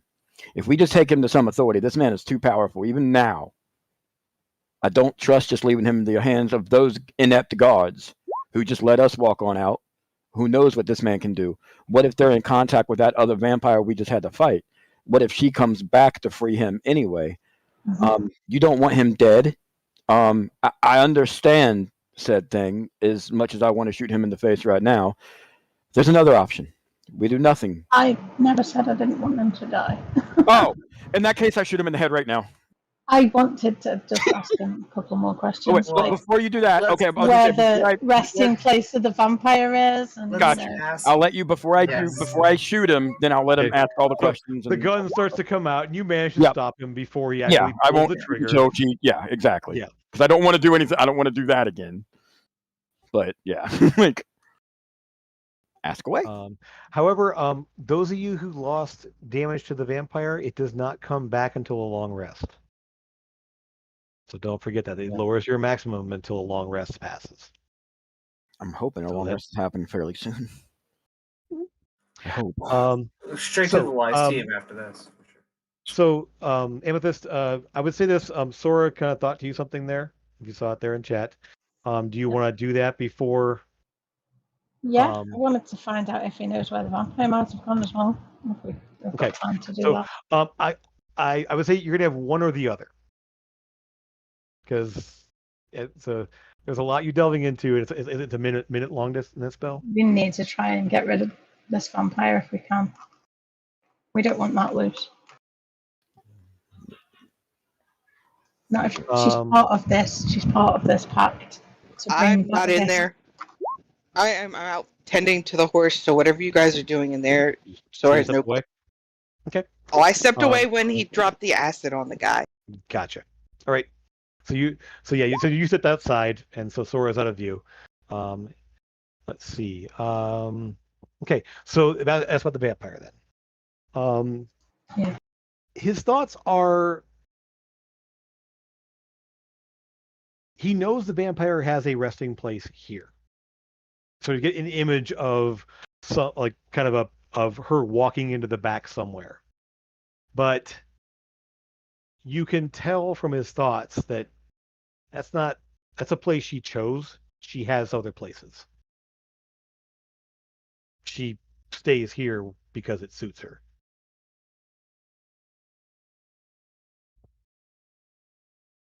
Right.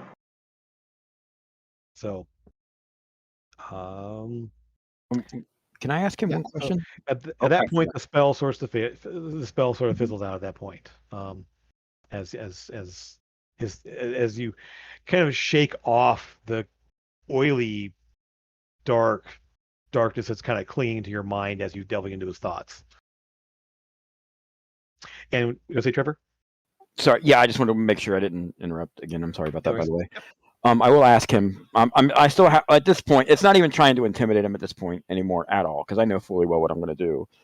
And he knows, I'm sure by now, what's going to happen. But I was like, I will ask you one more question. Well, you showed interest in this coin. Why?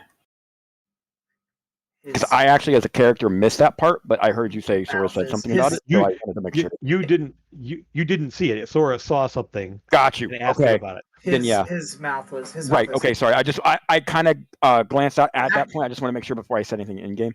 I look over at Amethyst and I'm like, Amethyst, is there anything else? Yes, there is indeed.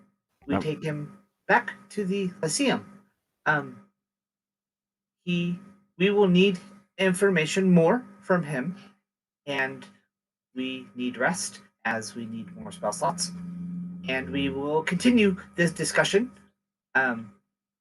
with the Lyceum staff. They need to stick him where the doom clock is, don't they? Yes, that is what I was thinking. So he'll be individuals capable of locking down extreme magical effects will be able to keep him alive and well, and will be able to make sure he stays there. Yes. As they could not get the book. The young individual can, who is now no longer doing those things, and now they know to increase their security. This is all going to increase it again. Well, his burns aside, I agree with that completely. Like I was saying before, as long as he's just not in some jail cell, because we both know that's not good enough. So I say we take him with us. We live in a magical world, Trevor. Any wounds can be restored. I just don't want this to backfire on us like things tend to do, but I'm in complete agreement with that. But my question to you is, what's our priority? Is it hunting down this vampire, or is it taking him to the Elysium? I'm not going to try. Yeah. Or is it doing that right now? Because we can't just leave him here. So I'm assuming that you want us to take him back there and get out towards that vampire. But the more we do that, that vampire is not going to stick around close. So what's our priority? We're definitely not separating, or do we just need to get down to elite? Well, the vampire and him are both in it together with somebody else. I know we have to do it. I just want to know from you guys which one we should do first. Take him, secure him. Then we do need to inspect and turn this entire graveyard over. She could have read the book, found out where the skull is, and be on her way as a bat now. And I'll ask Eldon.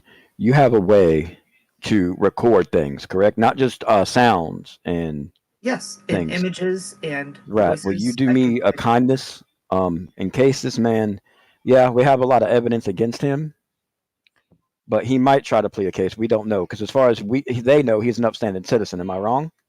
Take pictures of these zombies in any way you can, so we have proof. Show the bullet wounds. Show everything that you can. The injuries. Do we have that we did not raise them? That is not necessarily proof. Having him alive and us and any competent spellcaster can dive into someone else's mind. That is the trick of it. Okay. He can't hide his thoughts. Then I say we get going. Yes. Because my idea of putting him in that coffin and boarding it up for a while just to give him a taste of his own medicine would have been kind of ironic, but a little overboard, I think. No more worse than acid, of course, but.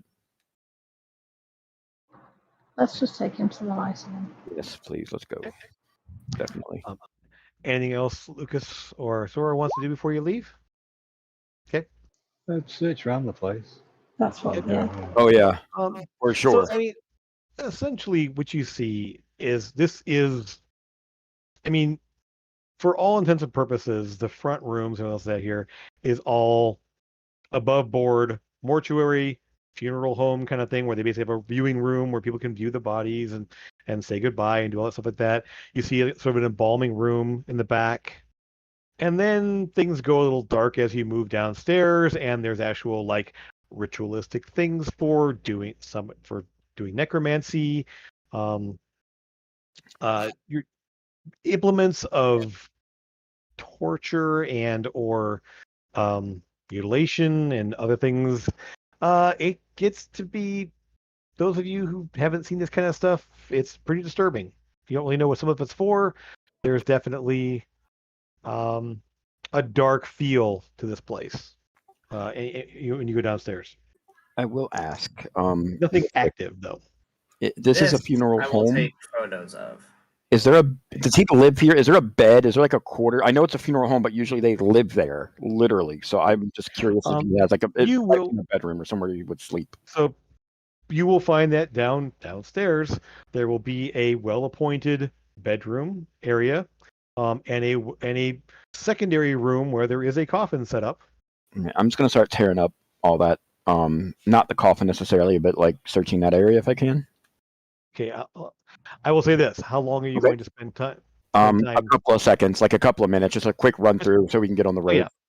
I mean, you see clothing, you see typical things you see in a bedroom. It's not like you see. I mean, just a cursory like glance through things like that. Right. You don't see anything like Necromancer for Dummies or anything else like that. I mean, Exactly. Okay. You see, essentially, it looks like a person uses this room as their bedroom. Got you. Can I take an extra couple of minutes and roll an actual investigation check and actually? Okay. I guess it comes down to the rest of the party and how long you're going to wait for Eldon to investigate. You all did. Eldon, you said, and Eldon, Amethyst, you both said we need to get out of here ASAP. This is going to take us a while. Eldon, I implore you to let's get this on the road. I have a very bad feeling about him. If there are any notes or anything, I mean, I'm just. And I just want to point out the only thing we can do is take everything back to the Lyceum, give them the keys, and let them have the whole place searched. Here, let's say this. All right, just for an idea, I'm gonna go. You all stay here for just a second. I'm gonna get Sora. We'll secure him to her horse because we have to. He has to travel with us. And while we're doing that, that'll take us a couple minutes. You use that time to search the room. Mm-hmm. That way, no time's wasted. Can we knock him out rather than have him awake riding the horse? I completely agree with that. Where's the acid? No, I'm just kidding. No, I don't say that part. But no, I'll go get Sora and see if we can drag him out and then secure him to the horse, knock him out, or whatever we have to do. He's not going to be able to do much because he's manacled behind his back. Legs are tied at this point, and he's not muffled yet, but I'm sure he will be. So, yeah. Yep. Yes, okay. So I'll help Sora, and I'll be yelling out at her. I know you're ready to go, but you want to give me a hand here real quick? Nope. I'll start dragging him out then, I guess, as a halfling with a human. Thanks for the help as always. And then I don't know if I even can, in all honesty, because my strength is... It's a, 10 or 10? Strength is 10, and I'm tiny, so I don't know if I can or not. It's up to you. I'll actually just try to pick him up. I was like, you're not trying to... Go ahead. Trying to throw him over your shoulder, so you just drag him on there. You can do that. I'm going to ask him. He's awake right now, right? I'm going to ask him if he's willing to come along, like willingly. Oh, of course not. Of course okay, not. so then why would he be willing to be like? It was just a thought. Just a question I was going to ask. And then last I heard, you tied up his legs and his hands and true. Him up. So very true. He's not walking anywhere. I am going to ask him anything because he's got cotton in his mouth. Hold on. Yep, you're right. Like I said, I'm going to hit him in the head with my pistol. Sure. Hard. You knock him unconscious. It's fine. Mm-hmm. And then I'm going to start dragging him. Okay, not a problem. You can. Lucas and I can help. I'll take all the help I can get. Floating disc. There you go. Well, are you casting as a ritual, or are you going to cast it? Oh no, it's casting time plus 1 plus 10 minutes. Yeah. So, yeah. Okay. So. By the time you get a caster, he's got the body out. He's got the unconscious body out by the horses. Okay. So, okay, so we'll to kind of move things along here. You guys can truss him up, get him on a horse. If you don't want him on yours, it's fine. You guys can bring your horses back. And able to move them on there. Effectively, yeah, he's unconscious at this point. You're able to move out there. You can close the doors. Amethyst, you have the keys. You can lock the door. One of the keys is the front door. You can lock it. So you're able to do that. Anything else on the way out for anyone that hasn't been able to do anything yet? And he's Eldon's checking the place while we're securing him and all that, right? A cursory glance, you find some notes and some dark things and implements and stuff like that. You find implements of necromancy and all that stuff there. So definitely proof that he's a necromancer beyond just a spell book or anything else that you have that. So like this, like a Skyrim side quest or like a Dark Brotherhood type thing where you're like looking for. That's so cool. So we'll lock up and then we'll hand the keys over when we hand him over and let them do a full investigation. Sure thing. So we'll get you guys move back, leaving behind the cemetery. You don't see a vampire pop out and go boo, You don't see anything else like that. She's just gone, as far as you can tell. You're able to move back through the city, down through the gates to the Lyceum. Do you let anyone know you're coming? I'm going to send a sending to Elia and Sure. tell her there's a vampire and just give her a brief description of what she looks like. Okay. And that she can send her back. And on the Okay. journey, I'm going to be calling out, not out loud, to I said it in chat, but because I didn't want to like overtalk anyone, but I'm going to be calling out to Lucia to see if she's communicating with me in any way, shape, or form, or anything like that. She's just chuckling pleasantly. Okay. And And anything else there I'll get to you another time. definitely. Okay. So was anyone calling ahead to the Lyceum that you're coming? Is what I meant to Yes. ask. Yeah, Okay. I will send. So I don't think I have a way to do that. I'll use the sending stone. I'll go ahead and explode the sending on that. Sure. Yeah. So let them know that you're coming in with a Hello. This is Eldon Mernick. We are on our way with a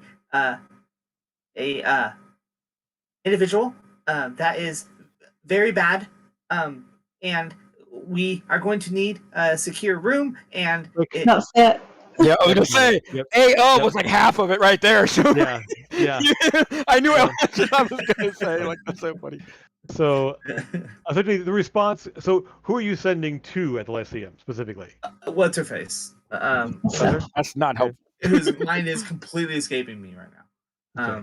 The professor? Yes, yeah, the main professor chick. Okay. She just I'll make sure I'll make sure people's got something in place. I'm not there at the moment, but I'll see what I can find. Martinet. Yep. Martinet. That's what it was. No. And so you will be able to move back to the city there, and get down to the Lyceum. Upon reaching the Lyceum, by the time you manage to get there, it's about 20 minutes before you're able to get there. Well, closer to 25 minutes or so. You're able to get there, and there will be a pair of guards of some kind. You don't recognize. They're definitely in Lyceum colors and emblems of that, but you do have breastplates of kind of a silvery metal and swords on their hips, shields on their backs. A pair of them, in fact. They move up there, and Professor will be there. She looks a little bit not quite as put together as she did last time, because it is at this point about 10 or so at night, between all the travel and moving back and forth in there. So she was probably home. She's not like in her pajamas or anything else like that, but she's definitely not in like her normal like work attire for the most part. She's a little more casual. The hair is a little bit messier than last time. So this is and she just kind of looks him over, and Sorry to wake you so late at night. Amethyst, if you could please inform them I'm tired. Mm-hmm.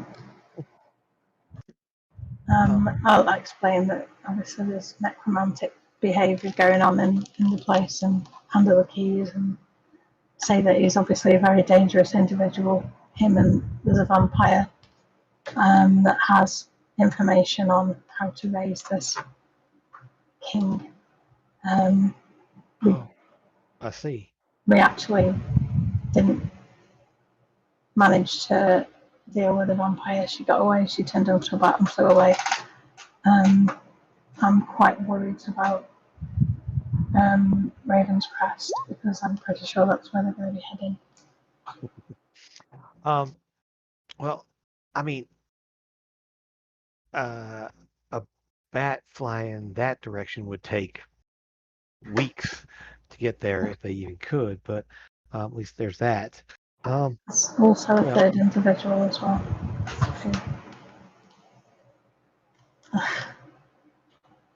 Right. Okay. Well, and she motions to the two guys there. They just kind of both pick him up, and so they both look like basically eldritch knights of some kind, effectively. They essentially do sort of look over the body, make sure there's no implements there, make sure there's nothing, double check the manacles and everything else, and see that he's checking to make sure he's unconscious. They just lift him and take him inside. Make sure We'll make sure. they know he's a spellcaster as well. Oh yeah, understandable. In fact, and actually, you will, with that in mind, they actually do. You actually see do one of them does, and actually with that in mind, they actually put on a different set of manacles, and kind of point to the ones that are here. So these belong to you. Yeah, The point to them there. Yeah, You can take them off. Yeah. Eldon, Lucas, there are runes and such on these manacles. Effectively, yes, they prevent any kind of spell casting of any kind. They also, the other one, after you pull your manacles off there and you make sure they're fully secure, the other one pulls out a hood and puts it over his head. And the second he does, there's sort of a flare of runes and stuff around the hood there. And it is a mage hood. It prevents mages from being able to sense or do anything. It negates all sort of sensory abilities and spellcasting abilities, and they can't speak through it. So they essentially use the two items that completely prevent a spellcaster from casting. And I would like to ask one more question that really doesn't pertain. This is for my own personal self-interest. Obviously, this place is encased in magic and everything, and you're secure here, and he's going to be just fine. But my question to you is, if someone has something that doesn't allow us to scry on them, is there a way around that? Or am I just going to have to wait until a certain individual makes his presence known? Because otherwise, I don't really see a way of tracking him down. Are you asking the professor? About Seb, about the professor about Seb. There's a way around the scry or the amulet that he wears to prevent it. To see if there's anything at all. I mean, magic specifically prevents scrying are going to prevent scrying. It's what they do. But I mean, if they slip up and don't equip it properly, or if they have to change it out for some reason, or if they're in a situation where it would negate that non-detection, that's pretty far-fetched. But I mean, there's not many ways to push through scrying short of an extremely powerful magic. Or just getting lucky and happen to find them. I do appreciate it. Of course. I mean, it doesn't prevent you from scrying on people they may have come in contact with if you can find that out. And so that's something. I mean, it prevents you from finding them, but not people around them. So many times, if they travel with a group, that can do it. Yeah, and I'll just be nodding in my head in like kind of agreement and like understanding, not being like being visibly upset, but not like at him, just at the idea of like what I mean, like all hope is lost kind of thing. Sure. Ella, what are you saying? Yes. So I'll go ahead and reach into my bag of holding. Amethyst, do you have the other one? Yes. The other what? Sorry. The other book, and I will reach in and pull out the book. Yeah. Here is the copy. May, as I'm holding it, I like pull back a little bit. May, as we are now in the middle of this, may I finish reading this? I did read some of it. Can I suggest that it goes into the restricted section of the Lyceum, and that just general dog's bodies can't read it? I know very cursorily what's in it. I have not studied it myself. If you come in tomorrow, I'll essentially make it. I mean, you do have your reward coming to you, so when you're here, I assume you're going to be here tomorrow for that. Yes. I will make sure there's a secure viewing area for you. And yes, based on the fact that who wants this, and we will make sure this is not in a general circulation at all. It'll be in the fully sealed vault. I have a feeling it shouldn't have been where it was in the first place. So we'll make sure that is secured, and the copy as well. And in that case, I think everyone involved needs a good night's rest. And May Ends to that. we rest here, as this is slightly more secure than what we were going to. I mean, Out it's of not really curiosity. a dormitory or anything else here. It's a lab. It's a library. So, and schools and such. It's not really set up for people to live in.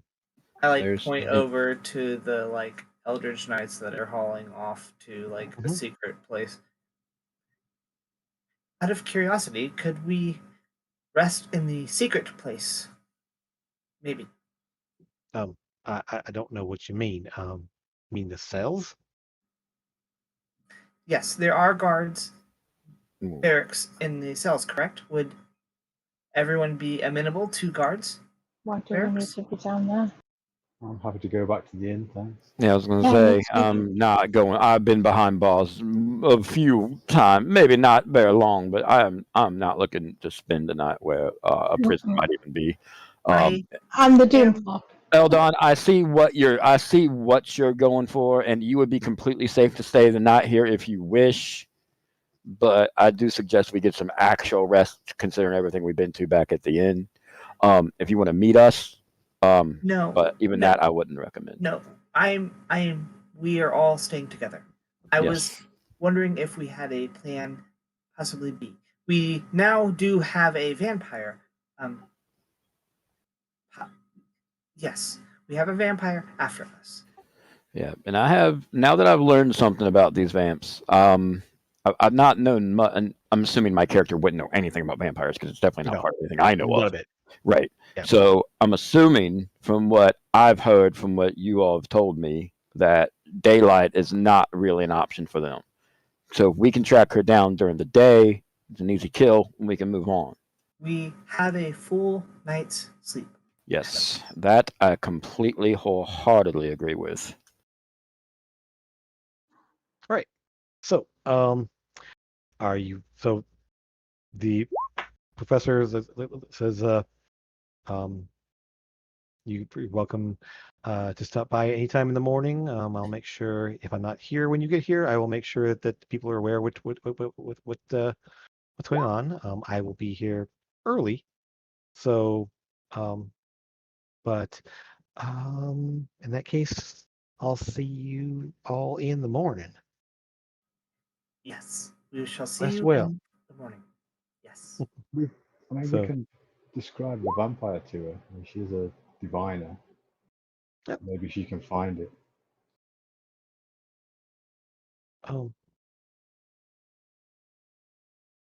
All right.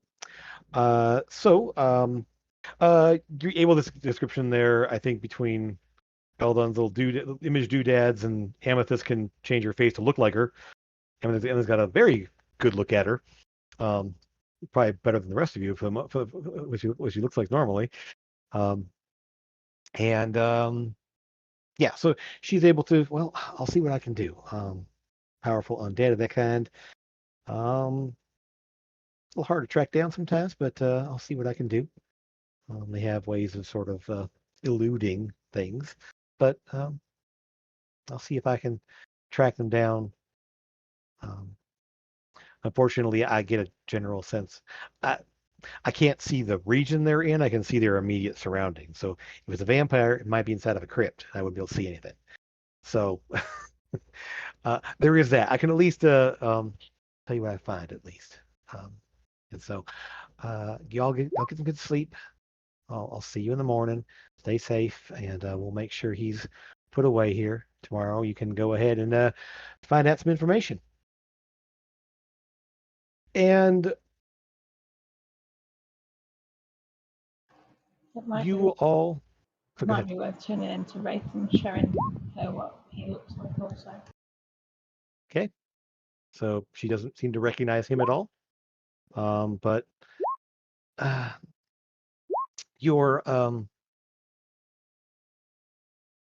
looks like a kind of a sinister type person. I can see this as a someone to be wary of. So we'll make sure that this image, and she sort of like stares at you for just a moment and commits it to memory, as she has the keen mind feat. And she goes ahead and just sort of like kind of locks away the memory for a moment. And all right then, I'll make sure that that image as well is known to people. I'll telepathically tell her as well without the others obviously that About what? that he is connected to me in the same way that my friends are, and that he has visions and can see things through my eyes sometimes. And that obviously is very, very worrying. Understandable. I'll let you know what I can determine. And we'll talk in the morning. I'll need to do a little work tonight. But yeah, I'll find out what I can. And so you're able to leave the Lyceum. You leave Montgomery in their care. Um, you head back to some to the inn, one to the temple. Is that what I'm seeing? I'm just making sure. Yeah, I'm going back to the Sora first. needs to visit the temple. She's not Okay. happy right now. Sure.